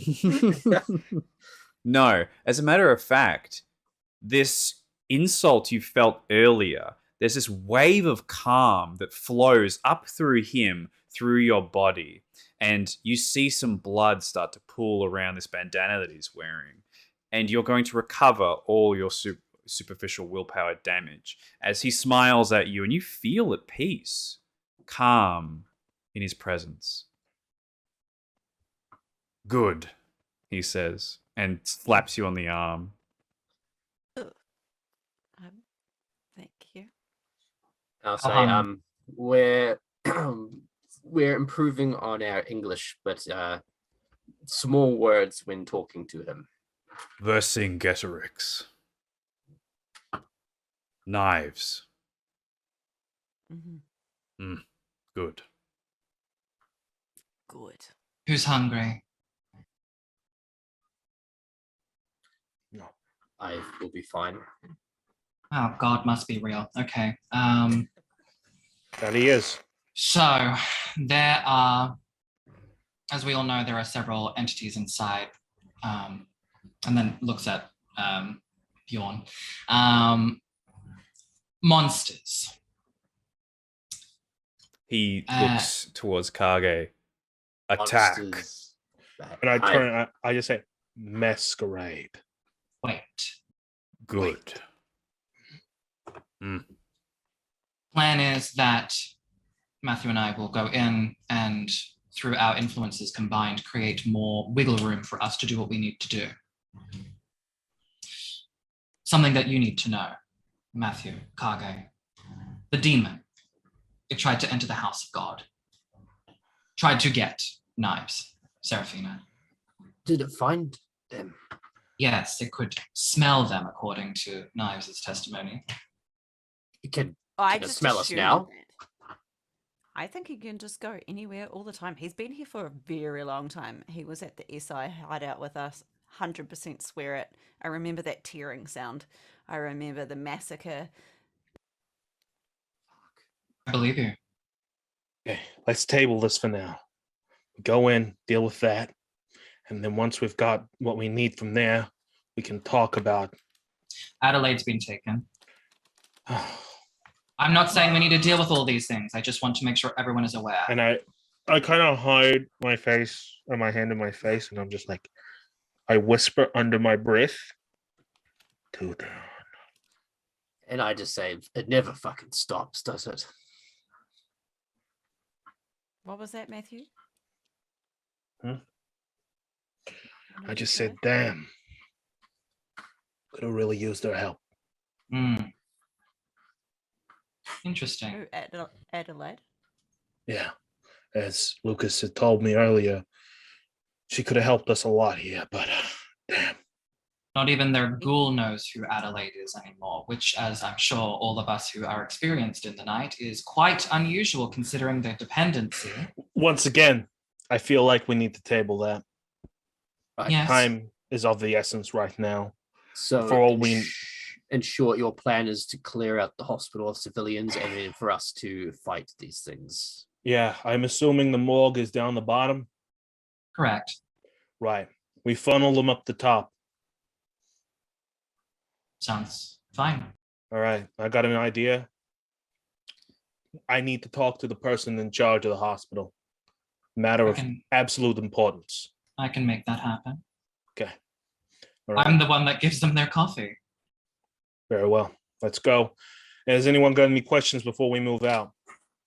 I don't know if it's wise for me and Versin to enter straight away. No. Like, do we wait for? I feel signal? I will message Knives kumquat. Okay. You can't message me. I'm so okay. Look, Knives. I'm sorry about what I said. I think we should table that for now. I don't have my phone. Oh, okay. I thought you. Okay. Right. Do you have a and I give her phone, Lukas, in your boot or anything by chance? Probably. It's likely. This is why it pays to be prepared. Expect that even now, I suppose, that these things can probably hear us or is in some kind of swarm communication. I don't understand how the Draculites work. We bought this evil here. Tonight, we're going to get as many of these godless heathens as we can on our way. If we can. If we can. So, Knives, I will message that phone, kumquat. And when I do, you lead the charge. Serafina. Out here or up with the rest? No, we'll meet you in the hospital, but In there the might be lobby or something. there might be some resistance depending on how things go. I can't. Where am I going? I'm just not clear on that. Go to the lobby. When I message kumquat, Lukas and I will make our way back to the lobby. If it looks So dangerous, we kill it. Serafina and I are staying outside here. All right, me and Versin Getrix will go in. If we see anything that looks dangerous, we kill it. No. No? Because there is a thing in the lobby. Everyone remain in the car until you get the kumquat text message. Then all of you funnel into the lobby and we go from there. I think so. Sounds good. Okay. Okay. Serafina, is there any kind of thing that you can do while waiting? It depends what you'd like me to do. I can do a few things. I want you to imagine that we are going up against the worst enemies that are using humans as a meat shield. Because that's what's happening. What you do with that information is up to you. I don't know your magic. And imagine that thing that is using humans as a meat shield just so happened to stick you up on a ceiling like you were nothing. Use that pain. Use that anger. Hell, use the anger against the demon, because it's probably in league with the demon for all we know. And then I go to get out of the car, but the last thing that I say before I do leave is, make it hurt. And then I close the door. Mm. I nod at everyone as I leave. She turns to Knives and just says, I know what to do. I go to the boot to get the phone. Get the phone, pass it over. Now, I will ask, what is our intention, Lucas and Matthew? My intention is to go to the reception with Lucas, very hushed, but very not nervous, but very hushed and very firm, but also quite panicked. Say to the receptionist, we need to talk to who's in charge right now. And when we talk to the person in charge, I'm going to relay information to move people up to the top floors. No worries. I'll get charisma persuasion from you, Matthew, because Lucas can easily get you to that person. There's no struggle through that whatsoever. Will it help if I tell you what I'm going to say to them? Sure. What would you like to say? I'm going to say that there is a person of interest, a possible... I'll introduce myself as Agent Osmond. I'll say there's a person of interest, a possible terrorist that may have been behind what's been going on in this town, in the hospital. We need to move everyone up while me and my men investigate. Very nice. Okay, so would ore help at all? Yes, it would. You can add your presence to this roll as well. I did my rouse check for where the shrub thins, since we are in a different region. Lovely. You'll notice without a roll that there are no tears around this area. But if one pops up, you'll feel it. I guess like on our way, like while we're still in the car park, but as we're walking, I will under my breath and with just as nonchalantly as possible, communicate to Matthew, I don't see any holes, and just trust that he knows what I mean. Okay, I am going... Fuck it. You know what? No, I'm going to save it. 1, 2, 3, 4, 5. 5 successes? 5. Beautiful. Yes, what would you like people to do? You're in complete command. He has been told, and he assumes that you are one of the agents that he's supposed to obey every order to. So he goes, yes, of course, whatever you want. We'll make sure everyone's safe. We need everyone up on the top floors. We don't know what this person has. I mean, I don't want to scare you right now, but I've heard bombs. So everyone, top floor, while we deal with this. Understood. We can't have anyone down here. Right. And lock up the doors as well. On my signal, lock up the doors. Okay. Or at least make it so people can't enter from the outside. Lucas, you have a pager. You just page us when this is happening. He sends out a pager, which you receive as well. Is that absolutely no need to be alarmed, but gather everybody, go upstairs immediately, and people start to move without. Don't let anyone know. No panic. They just obey these orders and make their way through after no time. That's my job done. And I suppose we kind of just like linger around until enough of them have gone, and then just signal the others to come in. If I understand correctly. Lucas. And then I will send the text message. You are invited in. Question. Is everyone gone from the ground floor at this point, or are people still milling? No, they would leave. Okay, cool. With the authority of the nurses and the doctors here, they would follow them. With everyone gone, feral weapons. Okay, make a rouse check. I kind of like, I pat him on the back and I point and I just kind of like look up at cameras. I start to straighten my hand. I should grab the knife. We've got plenty of scalpels, don't worry. Bone saws, drills, you name it. With the message out, Knives, Kage, Vercingetorix, Seraphina, I imagine all four of you get yourself ready. Is there anything you'd like to prepare? I would like to first ask a question as La Sombra. Yes. What happens if I touch a camera? Does it break or is it just kind of malfunction? Depends how bad your bane severity is. What's it at currently? My bane severity. It should be 2 or 3. 2. Actually, I will say to Lucas when he tells me to stop, I will say, okay, I get that. I get, we got to keep the veil over, but we got this thing. And I point at the big fleshy thing in the middle. That is capturing that thing right now. I think we're going to have to destroy the footage. Fair point.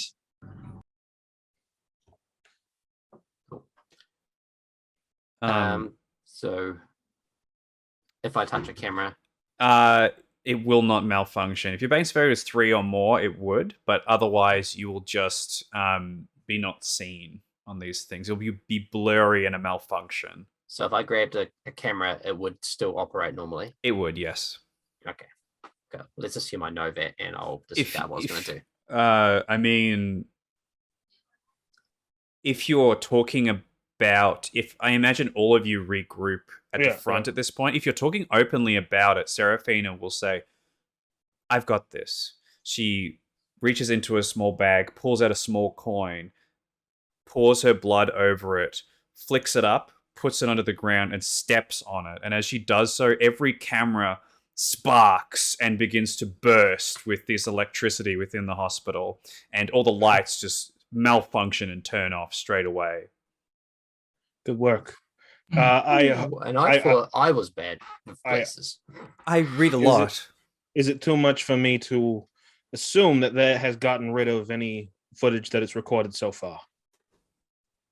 I don't know if they collect them in a place. Do they have a database? We got to make a stop to clear all that. That's fine. We can do that. We can do that. All right. So is anyone going to do anything about that?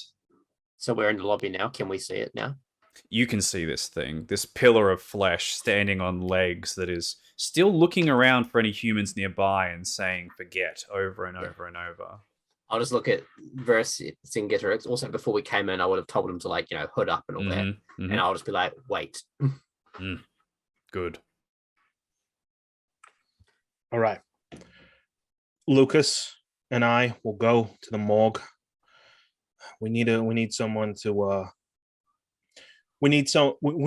with us. Are we all going together? I would assume so. Okay, cool. Fantastic. So we all go together to the morgue and then we go back up. Maybe some people split off and deal with the cameras and then we meet back up at no one split off. No. Okay.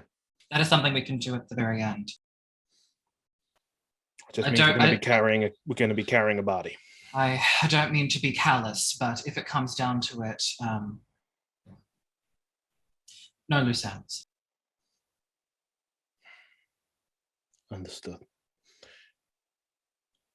When we travel, make sure to look literally everywhere. Ceiling, floor, walls, behind doors and corners.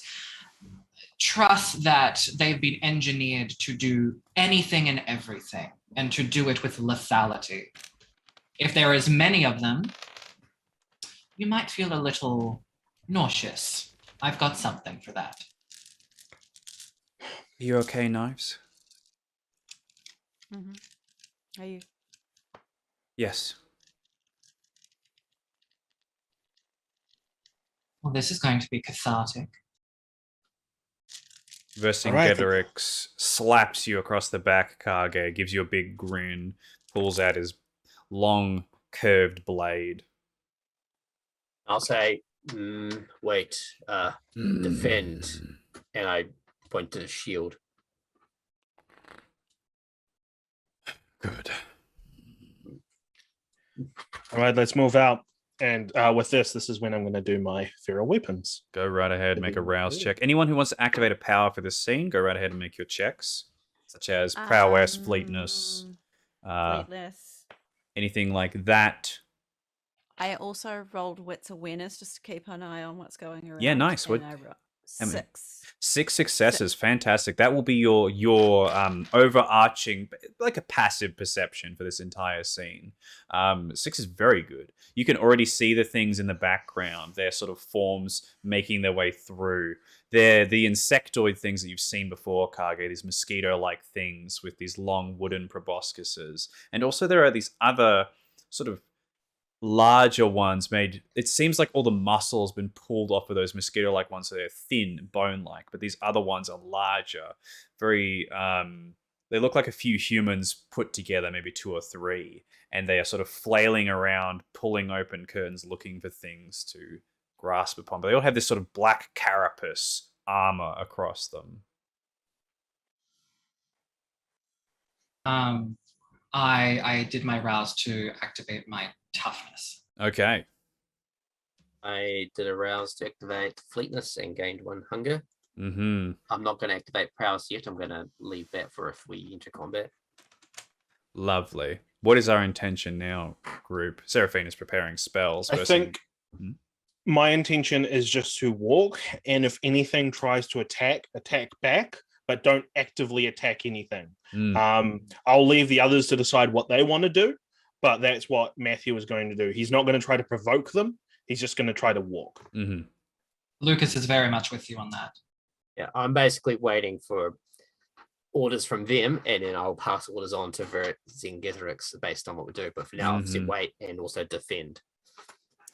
Knives is right at the back, facing away from everybody, checking that nothing comes up behind us. And she has the knife in her hand. Seraphina has these sort of glyphs of dripping blood that are above her hand that she's constantly circling and focusing on. She's got her back to yours. Occasionally you might bump into her, but she almost like keeps doing it like supportingly to like remind you that she's there and whatnot. And you make your way through the first floor, keeping your composure. Nothing approaches you. It's as soon as you get to the second floor that these things start to pay a bit more attention to you. They start to observe you. And once you pass down a bit further, the level where the morgue is, this is where any of these things that see you will attack you openly. If you are trying to be stealthy, I don't imagine we are as a group. Too large to move around very stealthily. In this case, we'll begin some combat. Roll for initiative. If only. You come to a crossroads that goes in all 4 directions, and these things have been keeping their distance from you. They clearly have some semblance of intelligence, that they wait until you're at the crossroads when they funnel and attack all at once, one from each angle. Knives, you're facing one. Lukas, you're facing one. Deacon, you're facing one. And Kage, you're facing one. What would you each like to do? We'll start with Knives. Stab it. All right. Buffy. Dexterity. Oh, you're using that knife. Yep. Dexterity, melee, please. Specialty in knives. Kage, what would you like to do? Where's Vercingetorix in this? He has got his back to you. So we've come into a 4-way. He's got back to me. I'm looking down one way. So is he looking down the other way then? He's like in the center with Seraphina. All right. I will like say to him, attack. And then I'll leap forward at... Yeah, good. And then I'll leap forward at the one that's coming at me. Okay. And I'll slash at it. Dexterity, melee as well. Lukas, will you allow Vercingetorix to step in front of you? Absolutely. He eagerly gives this roar and bangs his sword against the shield, steps forward and charges. Is there anything you'd like to do, Lukas, while he's doing this? Absolutely. You said that they were funneling. Indeed, they are. I would like to acquaint them with why biological material is flawed and use Aura of Decay. Lovely. Let's activate Aura of Decay. Mr. Deacon, what would you like to do with the one approaching you? So basically, it's just the one. Are there any behind it? Is it like a big, huge group, or like sort of making their way towards us? Currently, it's one. With Knives, your perception, you can tell that there are others watching. It's like they're gauging you by sending these ones first. There's some intelligence behind this. So I do have Eyes of the Serpent up. I'm going to Mhm. try to catch eye contact with it Mhm. as if it has eyes, as it leaps at me, and then I'll try to, if I can paralyze it, attack it with my Sure real thing. weapons. We'll have a strength brawl with your feral weapons. We'll start, and Vercingetorix will also attack. Seraphina will hold back for now. Knives, how many successes? 3. 3 successes. Okay. The creature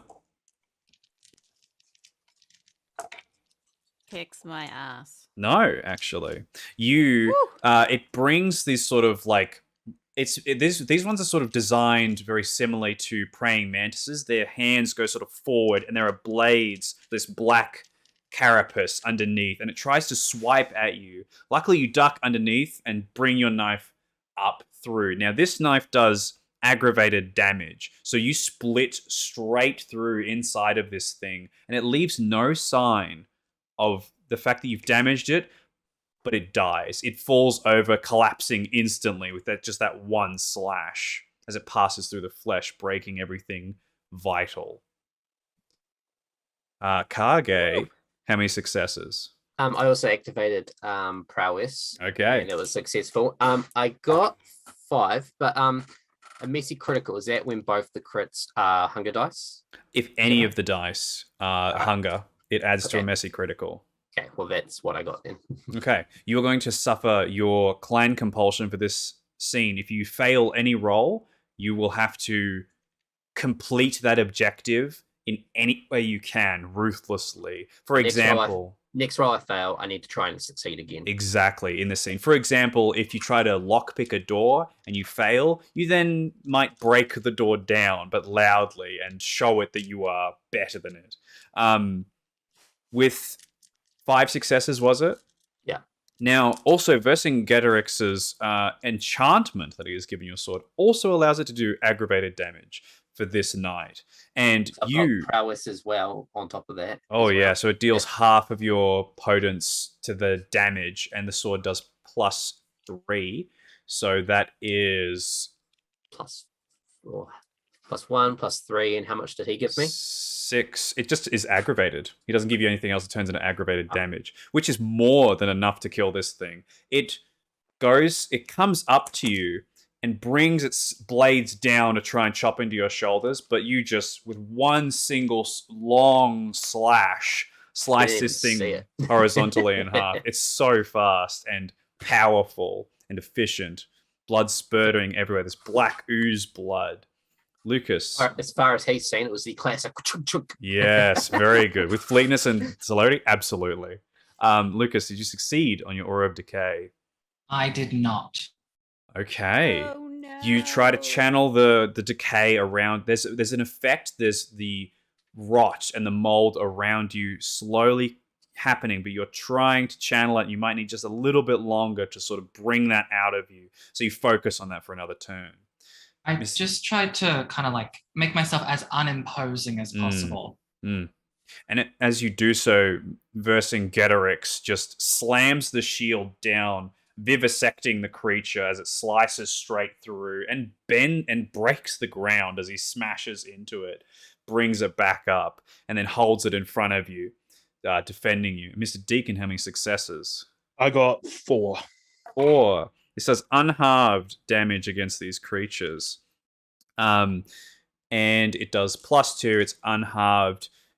Yes. Now, as you approach it, you catch eyes with it, and as you try to paralyze it, nothing happens. Its blades swing across, try to guillotine you, but in the process, your own blade sort of slashes up. It's like a serpent's long fang, isn't it? Simply ducking down and piercing straight through the whole body. You actually slam it up against the wall. And as a few of them fall, that one is still writhing and trying to attack you, Mr. Deacon. More of them begin to appear. Okay. So another round 2, I guess. So I've got it pinned into the wall with one of my arms. Yes. I'm going to use my other arm to just to just execute it. Yeah. Yeah, very nice. Knives, another one is coming for you. Okay. Would you like to do the same thing? Mhm. I imagine it's the same thing all around, isn't it? Pretty much, yeah. Okay. As I say, as soon as I take care of one of mine, though, if there's none coming towards me, I would check and make sure everyone else is okay. There's another one coming for you. Does it I'll take care appear of him. like with all of like the dead biological matter around? Does it appear like their organs have been tainted by black ooze or anything? It's just full of black ooze that is hardened in different locations. Perhaps like their organs have been replaced with a black oozy carapace version of this instead. Good thing we're going to the morgue then. Did you want me to roll another strength plus brawl, or Yes, please. do I rouse again for this? Yes. Screw it. Knives, how many successes? 3 again. 3 again. Yeah. I'm as per usual, my GM curse comes out and all my enemies roll like trash. So again, Knives, would you like to describe how you kill this thing for me instead? She just walks up to it and goes, ugh. The blade passing through in such a way, like, make sure that you hit vital organs. It actually directs you like a Actually- magnet. Yeah, go ahead. She probably would make sure it runs right down the center to make sure What's that it interesting can't move. Yeah, what's interesting about it is that it looks like it doesn't do any damage, but by the time you finish the stroke, it falls limp and dies in front of you. You can tell that you're doing some serious internal damage with this knife. This doesn't look like it. Kage, how many successes?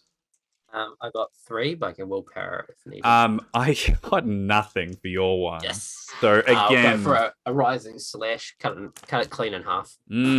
it's that moment where it runs down. You feel the slash up. It takes another step forward, then it takes another step forward, and then its right half leaves its left half behind as its left half continues to step forward and then eventually falls dead at Yes. your feet. Lucas, Aura of Decay. 6 successes. Things around you, the bodies at your feet, begin to peel away and rot and turn into this black rot instead of this goo, and it begins to bubble and fester. All the ones that have been attacking everyone in this turn slow down, start to peel off, and legs begin to fall off and decay around you as you channel it through you. Vercingetorix is holding off 2 of them in front of you, but they just rot, decay, grow old, and die at his shield as he drops them to the side. Mr. Deacon, how many successes? 6. 6 successes. Would you like to describe to me how you kill this thing? So basically, I've got this thing in the wall, right? And I just get my other serpentine-like fang and stick the hook, like the hook part, in its little mandibles, and I just tear at it and split its head in half, as I'm guessing black ooze is just going everywhere. Yeah, sprays are like one of those old horror movies, just everywhere. And as you sort of tear these things apart and cut through them quite easily, they stop. They skitter away. They retreat.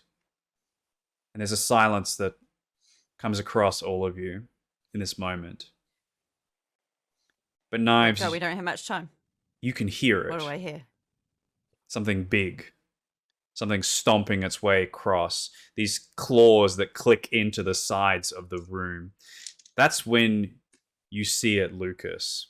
A face familiar carved into this flesh of this huge, almost worm-like creature, but every aspect of it, instead of like hairs along it, there are these long mantis tendrils with blades across it. And a single face of Agent Penny looks at you, horrified, twisted, as it claws its way through, turning the corner and shifting through. Vercingetorix prepares his shield. What would you guys like to do? Okay, does Lucas verbalize that there's something there? Does he? Agent Penny, look at you. I hear this, turn around and see it. I turn to Seraphina and I say, give us the most explosive thing you can. I'll try to buy some time. And- I'll say Vercingetorix defend, and I'll kind of like go up to like And be near basically, him. what I'm wanting to do is I'm wanting to use Fata Morgana. Yes. And I'm wanting to, as this thing is crawling, I want to make it see like sort of a spiraling hall, like corridor, Yeah. and make it kind of go round and round and round, and even like double back sometimes. Like Yeah. basically make it like an impossible corridor, like an Alice in Wonderland sort of corridor. Yeah. yeah, to basically buy Seraphina time to get this huge explosive thing and throw. So Mm-hmm.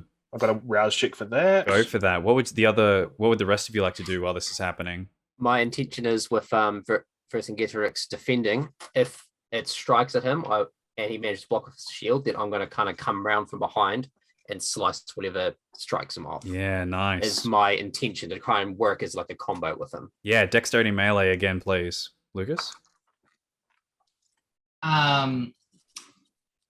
In preparation, would you think that it would make sense that, knowing that we would be encountering these things, that I would have brought in like my doctor's bag, but in the doctor's bag there were the 2 remaining hearts? I'm sure you would have. I just eat one. Okay, you spend the turn just consuming this thing, watching this creature get closer. Knives, what would you like to do? Knives will wait until either someone gets attacked or B, she is told to attack, and she would blink and just slash it with the knife. Very nice. Make a rouse check for blink and then just dexterity melee as well.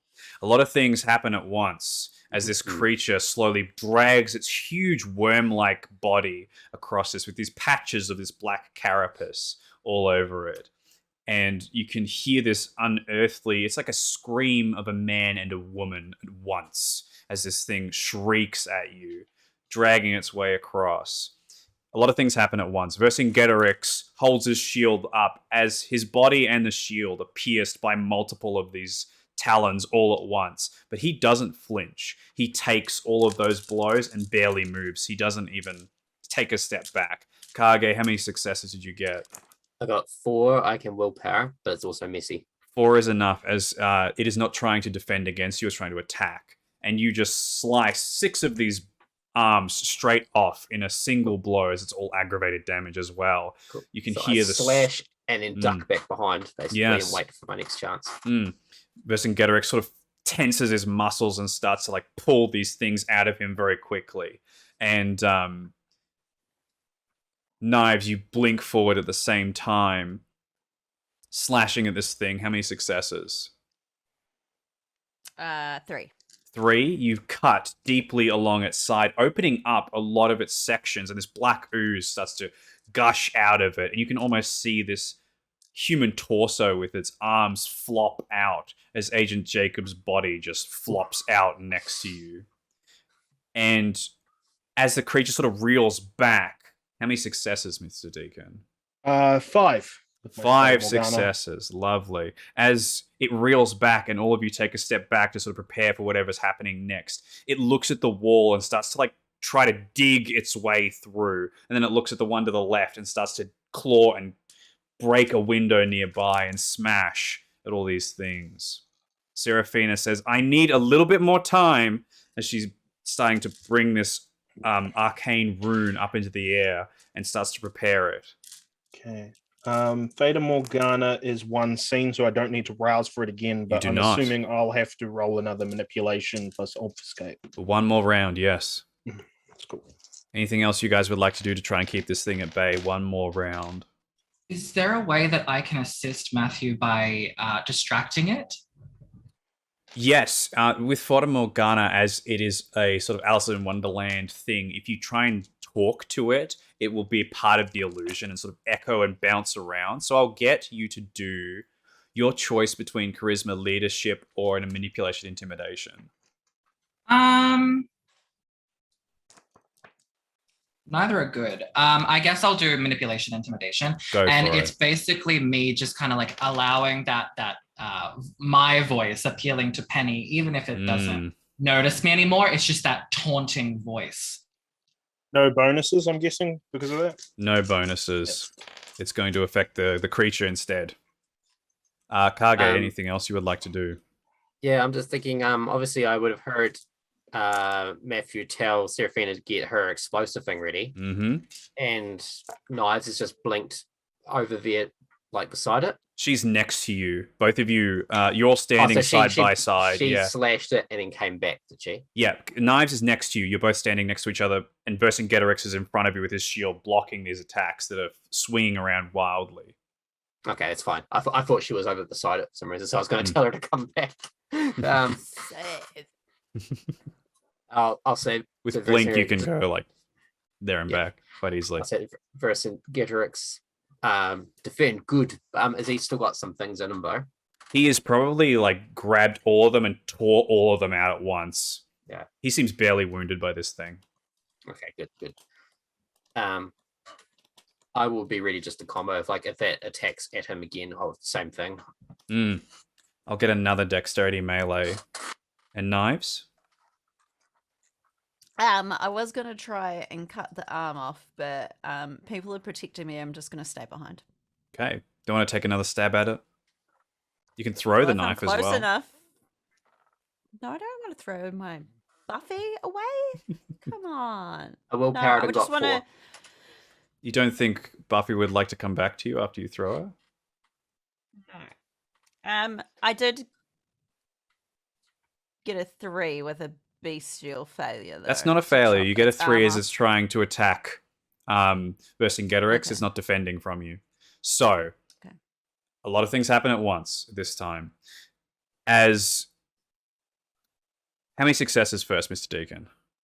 Only 3. Only 3? Well, that's all right, because I only rolled 2. You succeed in this moment as what does Lukas say as it reverberates around, affecting this creature?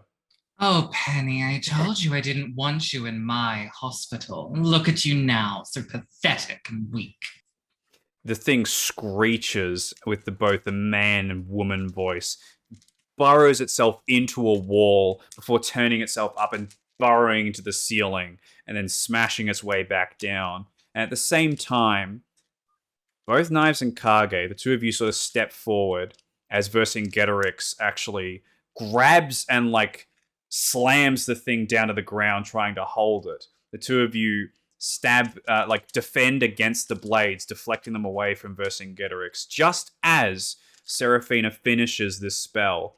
But as she does so, she pushes the symbol into her own flesh. The blood sinks in, and as she does so, she holds her hands out and she screams in pain as all of her veins open up like someone's dragging their nails through them. And as she does that, all of the veins of this creature, the blood turns to blades that begins to sharpen and drag its way all the way through. The creature shrieks and tries to swing its way around, but Knives and Kage, you deflect, you keep these things down as Vercingetorix holds it still. And in moments, slow, agonizing moments, as Seraphina's screams echo through the hospital, the thing collapses, Vercingetorix slamming it to the side as it dies before you. I check Seraphina immediately. She collapses to her knees and starts trying to cover the blood with things. Did that hurt you as well? Do you need blood? She can only nod. I open up a vein. Are you sure? Yes. I'm surrounded. We might not make it that far. We don't know who else is around. It's your choice. How much blood do you want to give her? Just enough to to bring her back from the brink. Maybe just 1. Okay, she's going to make a hunger frenzy. Luckily, she's pretty stocked on willpower, so she should be all right. I am looking at, my other companions around me, just She's okay. She drinks the 1 bit of blood. Some of the wounds close up, but she still continues to bleed. As she steps back, breathes very deeply as if out of habit, and stands weakly. I'm okay. I might need a minute. All right. That was something. Geterix, good job. Very He's got this black ooze just all over his face and his front. And he's got this big smile across his face. Good. Can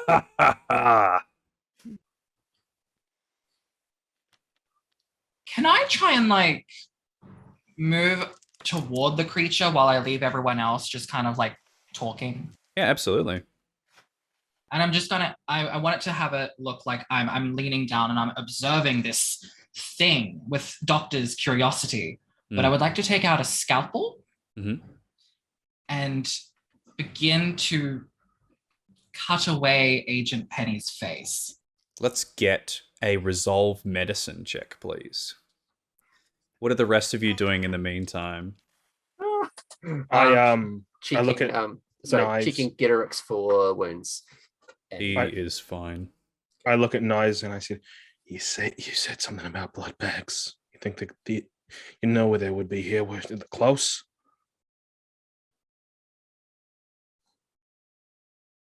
Oh, you're muted. You're muted. They're down by the cameras. Lovely. All right, I might stop bleeding all over the place. Soon I can feel it. Okay. That's a problem we'll deal with when we have to. 4 successes. Do you just want the skin or like the whole face? I want the face. Okay, it's a bit of a botched job, but it'll do. And I imagine you pull out a plastic bag and put it inside. I would actually be willing to spend willpower on this. If you want it to be clean, you'll need more. At least 6 successes. It's a difficult procedure, especially with what it's been turned into and the carapace and everything that it is. Okay. You can also rouse to get more dice as well. Because I've already rolled. Yeah, you can rouse. I'll allow it. Okay. Considering we're not in combat or anything like that, you can certainly push it a bit further. As resolve also takes... Resolve checks are like a long period of time. I would like to walk up to Agent Jacob's body. But I don't really want to look at what Lukas is doing because I don't want to So I'll just kind of just ignore that and just kind of walk up and check his pulse, see what's going on there. Whatever's left of Mr. Jacobs, his entire lower torso is confused with this creature. I thought his whole body fell out. Yeah, no, he's dead. I guess they were right to not be afraid of the SI. With the rouse and no willpower, I get just enough to get 6. 6 successes, you cleanly remove this face. I imagine you store it in an appropriate manner for later. I put it in my doctor's bag. I also succeeded on the rouse roll. Lovely. And as I put it into the bag, I look down and I smile as if I'm seeing a project that I've done so well. And I say, you look much better this way. And then I turn and return to the others. Any more discussion or things between all of you? Seraphina is leaning up against the wall and she says, "Are you all right, Knives? It didn't hurt you at all?" No, I'm just making sure you're okay. I'm bleeding all over the place, but I'm okay. If you need to go back to the van, we can probably send our friend here to accompany you if you want to rest up. No, I'm seeing this through. So we still have the body to retrieve and footage to destroy. If you have the stomach for it, you can try bags. and drink what we find there.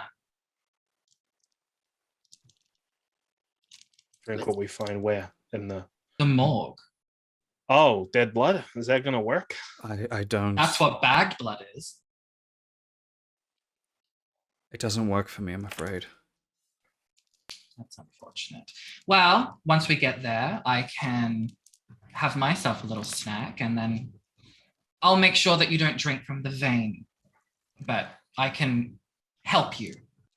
We shouldn't spend too long here if more of those No. things come back. Let's should go. All right, let's go. So we're staying in the one team, making your way to the morgue, and as you make your way through, you pass by this particular section. Lucas, you know exactly where to go. You find the room. It's all organized in a perfect, probably alphabetical order of some kind. You find Miss Zeitman's little ice casket that she's being held in. I run up to it. Opening up the door, sliding it out, is Miss Zeitman. All stitched back up, blue, cold. Just to be certain, I would like to sense the unseen the body. Mm-hmm. Do a wits or specs check. She appears untouched.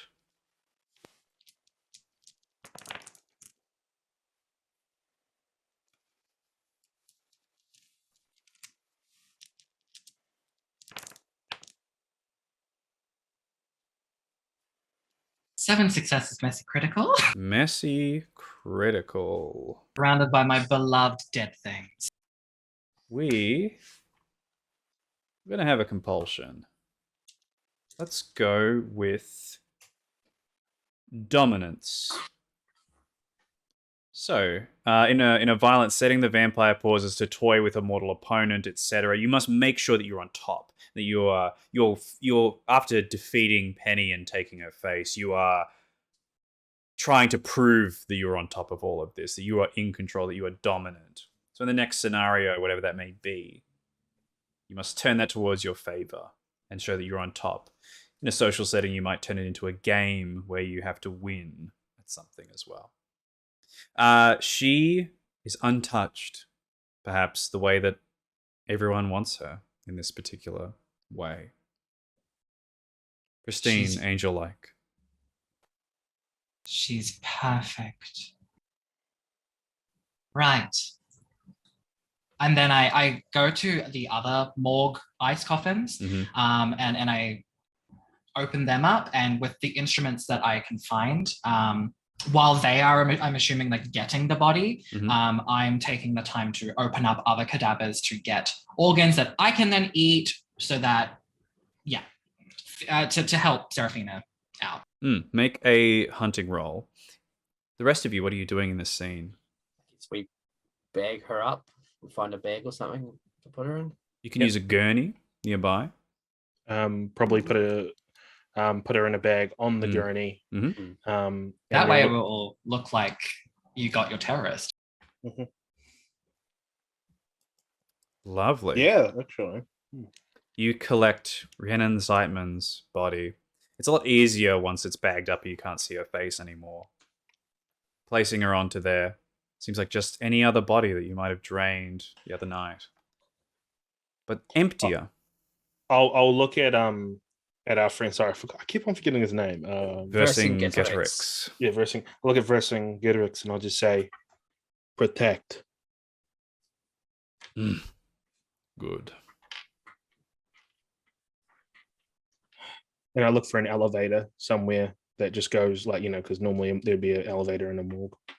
3 successes. You will only get, considering you don't have much time, enough to slake 1 hunger in this particular scene. Whenever Anything you choose. counts. Yeah.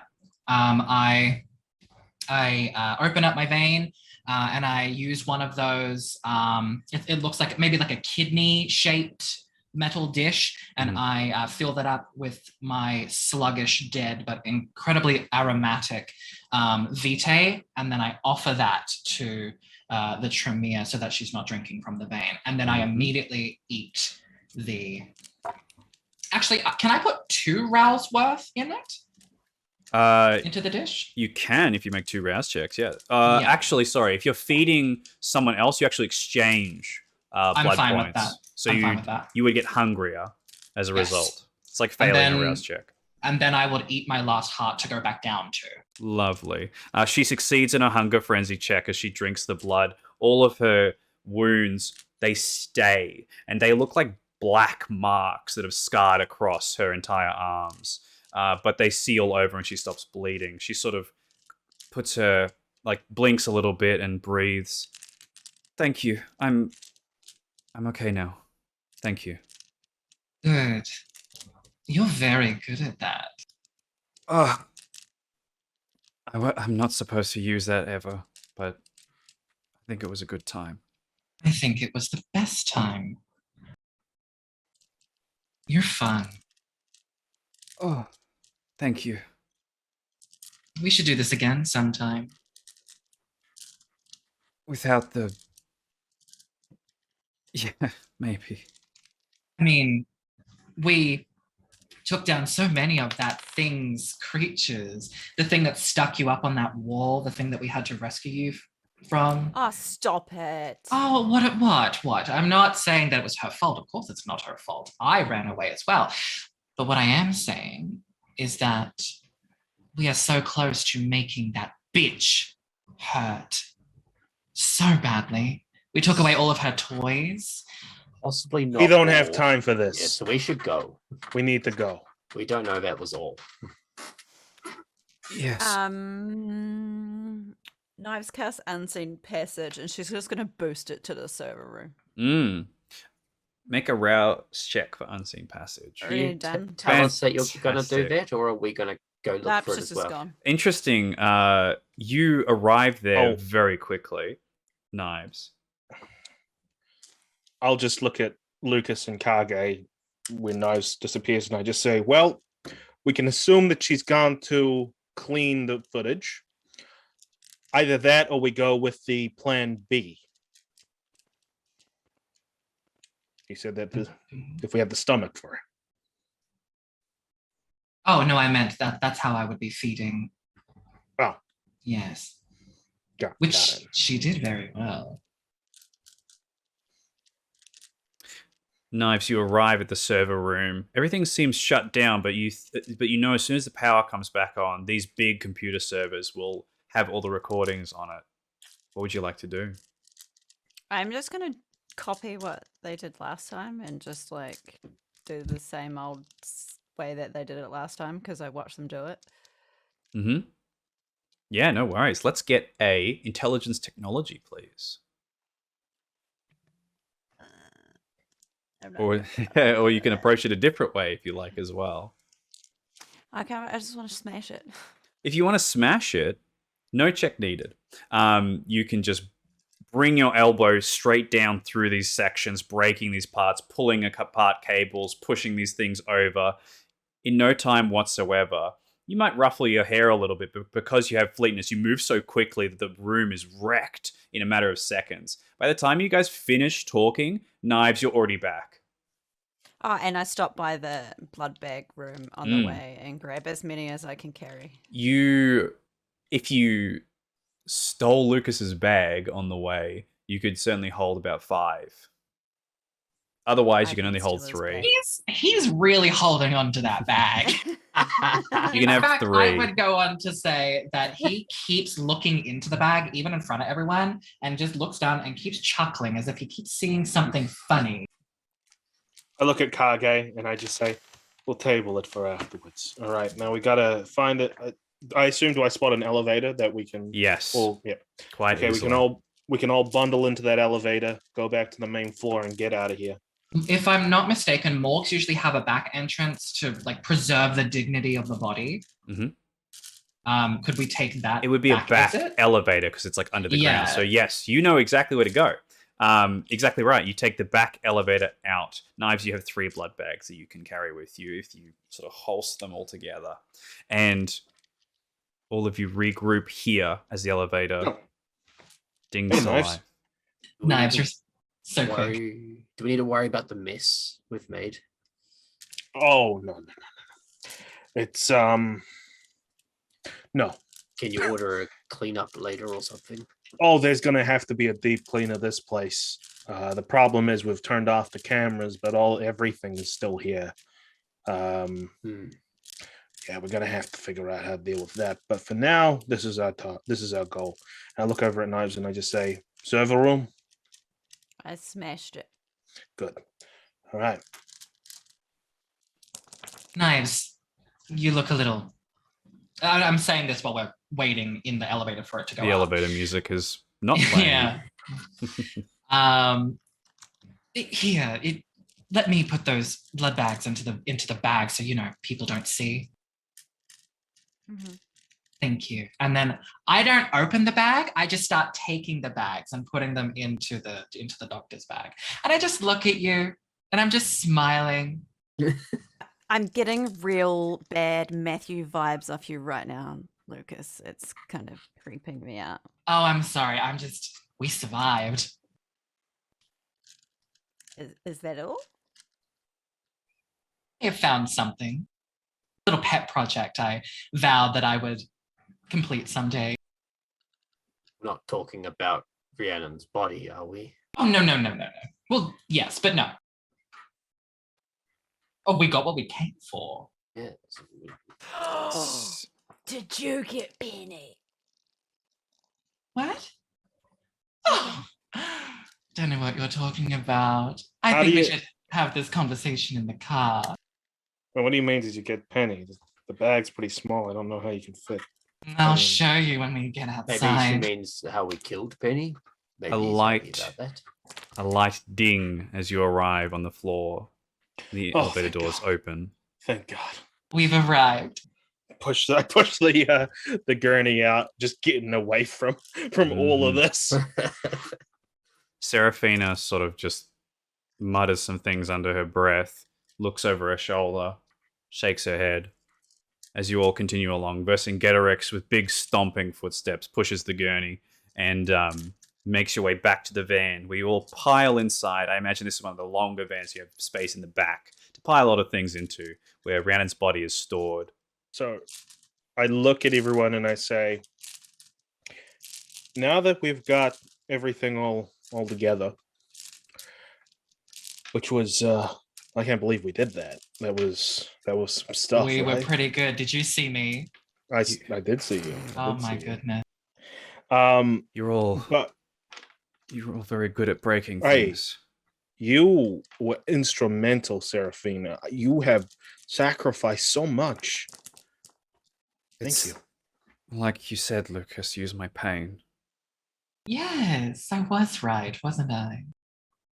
Yes. How did it feel? It burns. I wouldn't suggest it either. Let's get out of here. So we're not. No. not in the Before we car. get out, there is one big thing that we're not thinking of right now. Oh. That place is still filled with mommy's flesh golems. Do we Now, clear out the rest before we lift the curfew thing? Not curfew, but Do like you the- have the alert? Isaac's number? You won't be talking to him, don't worry. let's say that bridge is burned. You deleted his number? Yeah, let's put it that way. Now, I did have an idea to get big brawny guy to knock down the pillar, but then that's just going to mean that everyone's going to see everything in there. Well, I could contact Dee. Maybe she knows how to deteriorate the corpses. Perfect. I know. Another victory for me. You are coming up trumps, I guess. Yeah. You do good when you're happy. Yes. My face hurts, but it's a good kind.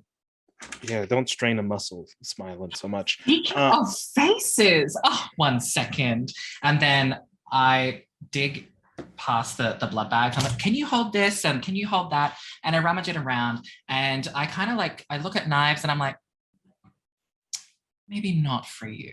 And I kind of put my back and I kind of open the bag to Kage and Matthew, not Seraphina. And then I look at knives and I say, I just don't think you have the stomach for it. One day when you're older. I look at knives and I look at Lucas. I look in the bag. Go get in Jesus! the driver's seat of the car. Oh, I told you. You were there.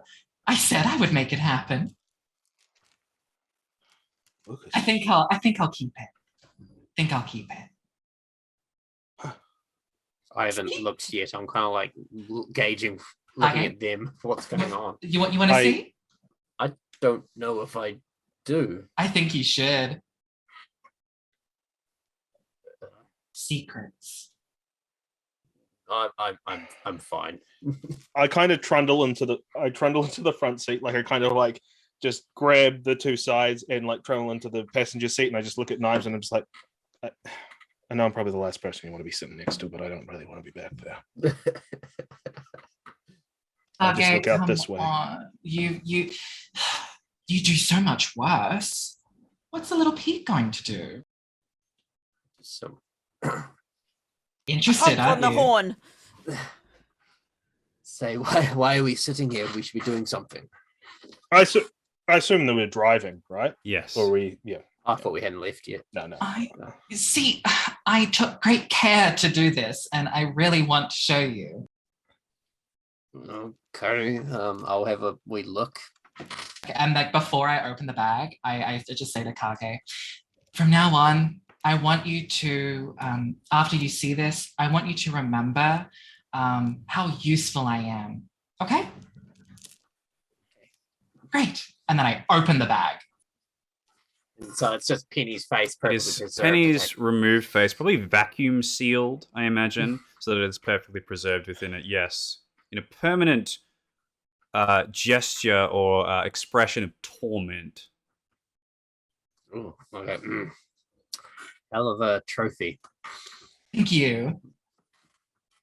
I'm just well done on it's done really well done on the taking. I've had a lot of practice.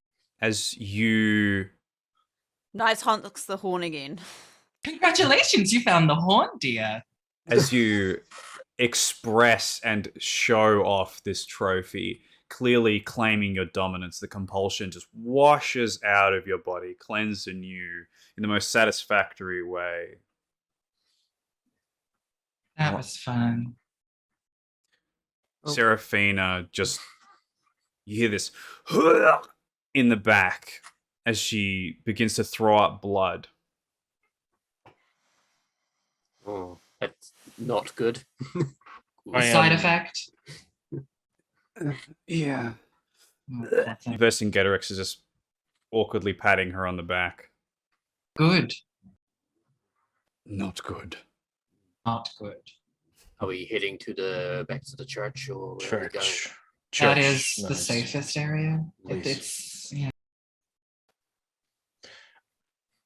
As the Yeah, as I'm kind of just watching the car pass and drive through, I sort of say to them, I was just like, trust me, you didn't want to see that.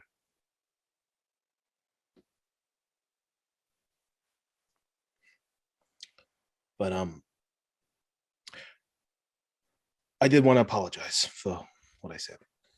But I know I apologize a lot, so I'll leave it at that. You said you talked to the demon. What did he say? Poodle Cane's protection is a Poodle Cane. So what, he wants to kill Puddicane? He wanted me to make a deal with him to kill Poodle Cane if we could get the cane off him. Right. And I said, bitch, I don't make deals with the devil. And I assume we're gonna need that cane for ceremony that we're doing. I would imagine so. But I also told him if he wanted to eat someone to come and eat you, so That's fine. maybe. That's fine. I'm used to it by now. But then that would mean that, you wouldn't have the honor of killing me. What a shame that would be. Oh, what a shame, wouldn't it be? There's just so much justice in there. Yeah. Maybe one day you'll get that. I don't really kill anybody. That's the big secret. Well, I'd be honored to be your first, well, not your first kill, to be the kill that will get you to let go of that. But that's a story for another night. Lucas is kind of like looking into the rearview mirror that reflects Knives. And it's a kind of smile that's like, you've had a really good day at the amusement park, but you're so exhausted. So it's just like this exasperated, like, and he doesn't blink. At this moment, Vercingetorix puts his big hand on Kage's shoulder, pats it twice. Good. And sits back. Seraphina sort of makes her way up. She flops herself over the side just behind you, Kage. She sort of moves blood off of her lip and tries to flick it off nowhere. Thank you. Oh, thank you. Thank you for your sacrifice that you did to make that happen. It must have taken a lot. It did, but you also put yourself on the line for me and for him and for us. We all do our part so that we all may move forward and survive. We're a team, it seems. Yeah. You're really, really wise. Some would disagree. I have my moments. I don't think so. You can see that she's sort of like light on blood and just woozy and almost in a drunken state. She sort of prods you on the shoulder and just collapses her head back on the side. I think so. Well, You look really cool. We need to get you well again. I'm fine. She just falls back onto the van seat behind all of you and almost falls asleep. Almost. Sort of mumbling to herself. You can see, Kage, that the black sort of veins, that it looks like someone's basically dragged their claws along through the skin. It's black and sort of festering, but also sort of glowing occasionally, like her body is charcoal that is part of a flame and lights up occasionally, little embers coming off of it.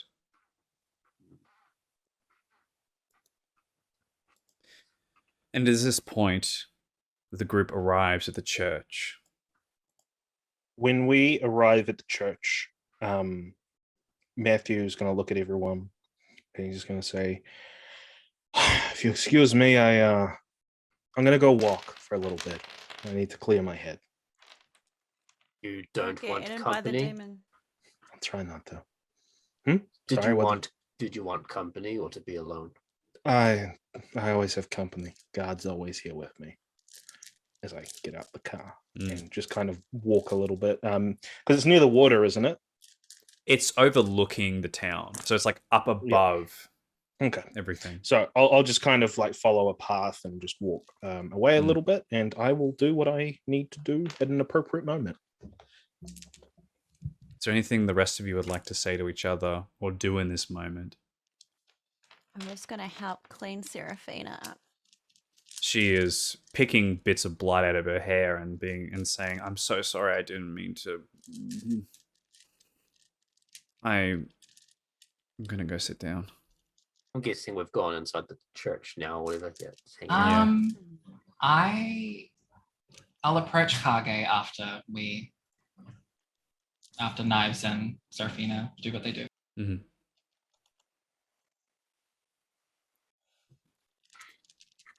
Anything? Go ahead. Go right ahead. Can I help you?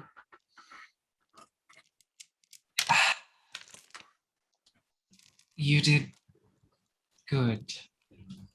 I know that word has been used a lot this evening, but you did good. That isn't what I showed you. It wasn't supposed to come out like that.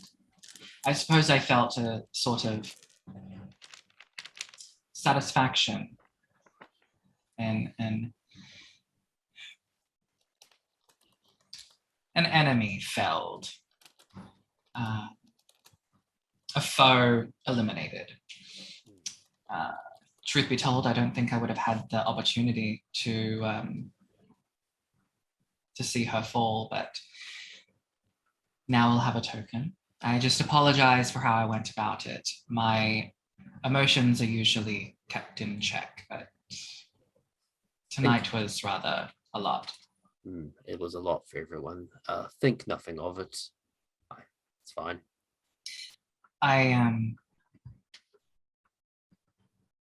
Do you mind if Serafina, Knives?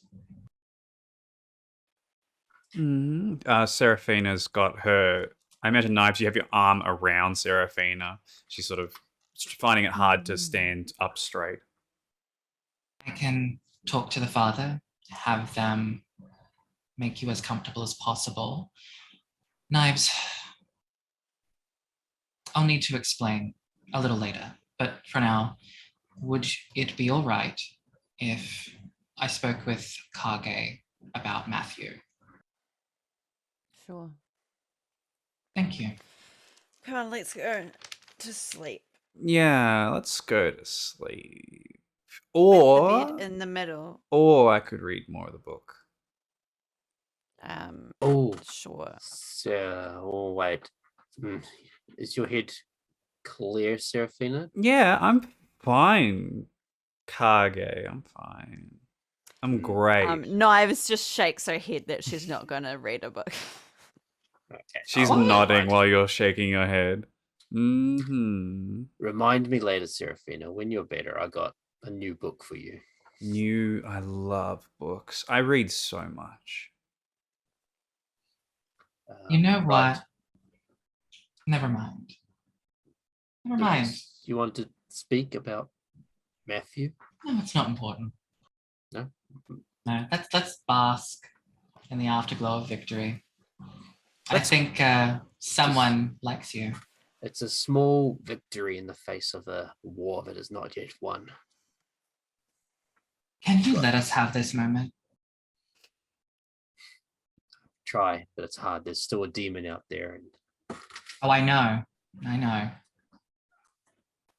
But Correct. yes, tonight we did well. Perhaps, Serafina, do you perhaps want to sit next to Kage? I want to read a book. Do you want to read it to him? No. No.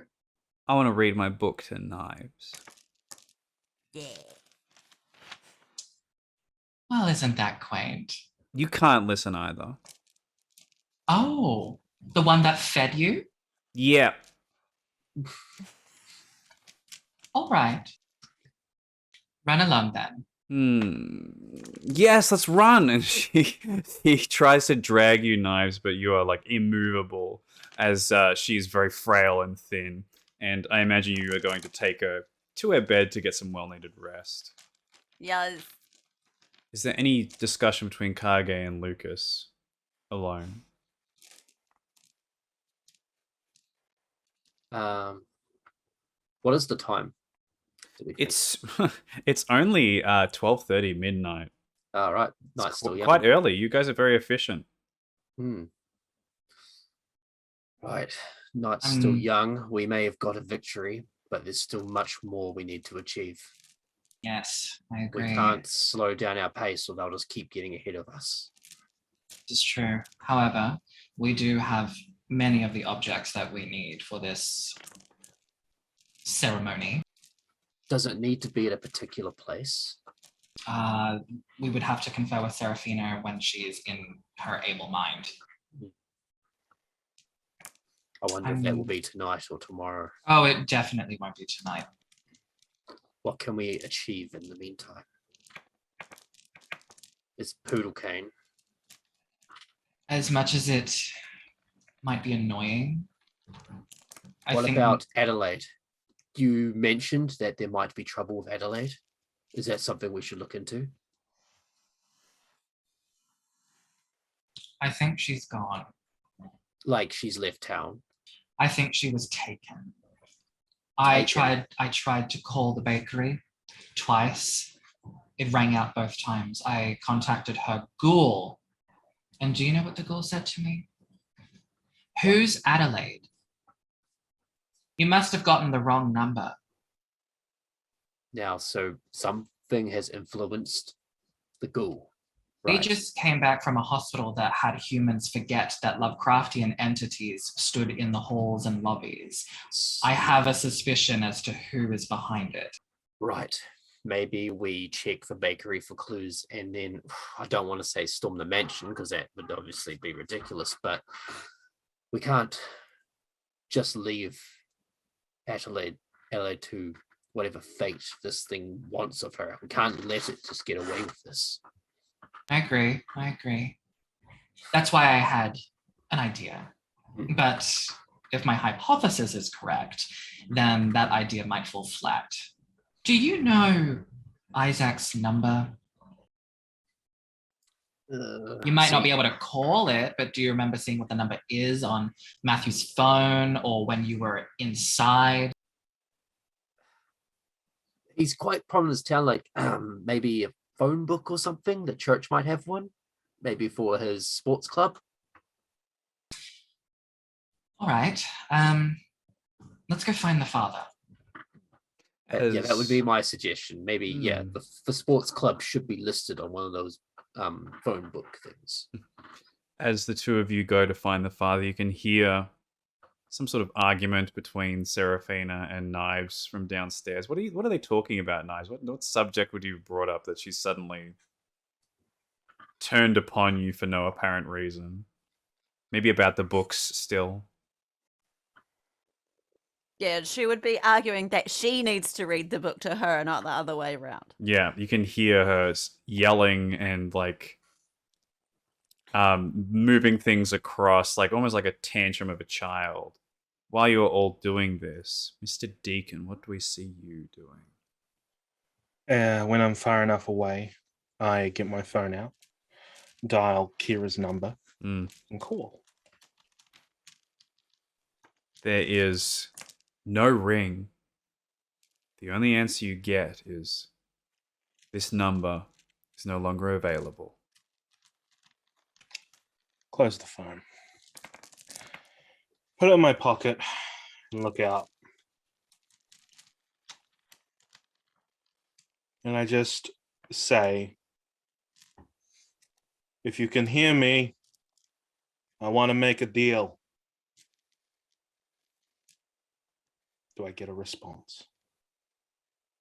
There is a low, grumbling chuckle that echoes through your surroundings.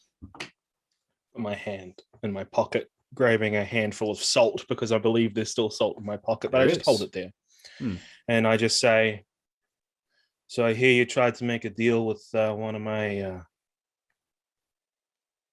companions. Yes, you can hear the voice coming out of nowhere, out of the ether. The small one. Yeah, you're not going to get much from her. But me, I'm more amenable. So I believe you would like the poodle cane. The good doctor. Indeed. Very well. Here's my deal. I destroy the poodle cane.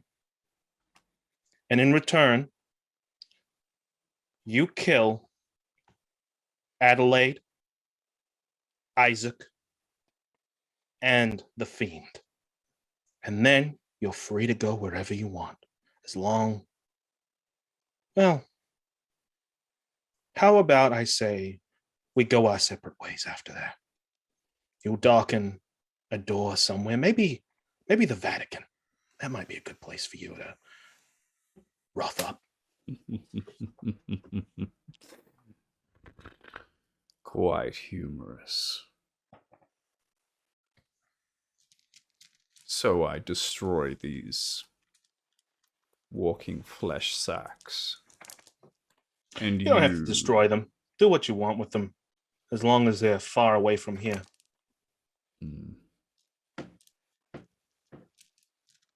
Very well. This flaming, just short burst comes out directly in front of you, Mr. Deacon. It does not trigger your rot Shrek, as it is clearly supernatural of some way. And this scroll unravels, written in a language you do not understand, before you. Let us make a deal. I will remove these boards from the piece, and you will destroy the cane. Got it. And then with my blood, sign. In one brief burst of flame, it erupts and eats itself up away until it is just dust. It floats off, across, carried in the wind, scattering itself across Hallstatt. You hear the ominous chuckle before it vanishes. You are left alone this night. And once I'm alone, I just kind of grab my phone, hold it in my hand. Look at the last message that Kira sent me. Sigh. Throw the phone in the lake and make my way back to the church. It is in this eerie part of the night, with this events all coming together, that we are going to end our session of Hallstatt by Night.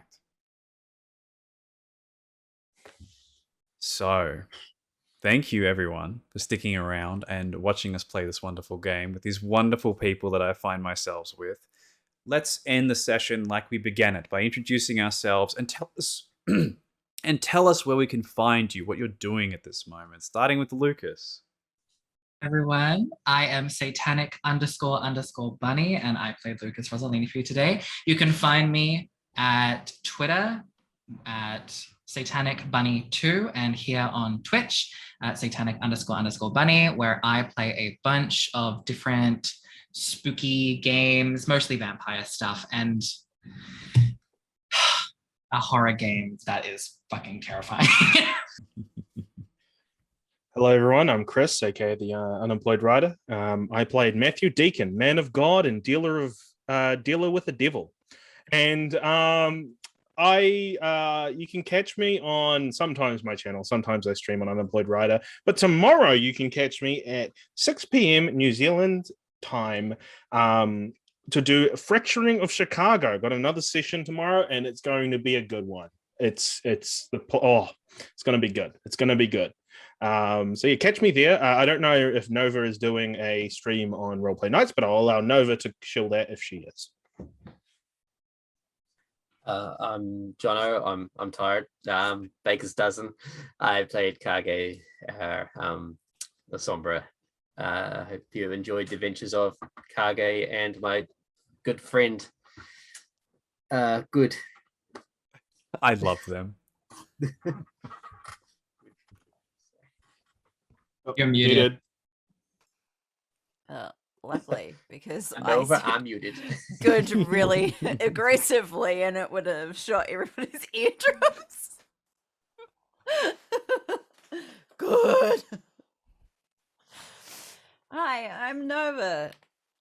Questionably the stupidest character in this game. I don't know about that. Arguably the smartest, but go on. Did you see what Chris just did? Can find me arguing with Chris behind the scenes about everything related to life. You can find us at Roleplay Nights with an E on Mind Blank on Twitter. Twitter, yeah. I don't know if I will stream tomorrow, just because it's been my first week at my new job. We might actually do a we might do a rerun of last session on there. All right, that might be cool. Do a rerun and then from that, yeah, so that'd be cool. We'll talk about it afterwards. Right. That's me done. Please do catch them tomorrow because I'm going to be there in the chat saying hello. I stream tomorrow. I start at 12 Australian Standard Time. We usually raid into roleplay nights and watch their wonderful game. So join me on that and please say hello. I'll be in the chat with their...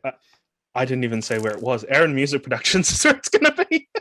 At Aaron Music that's what Productions. I was umming around. Yes. That's all right. See us there, or join me like a couple minutes before, and I'll bring you through.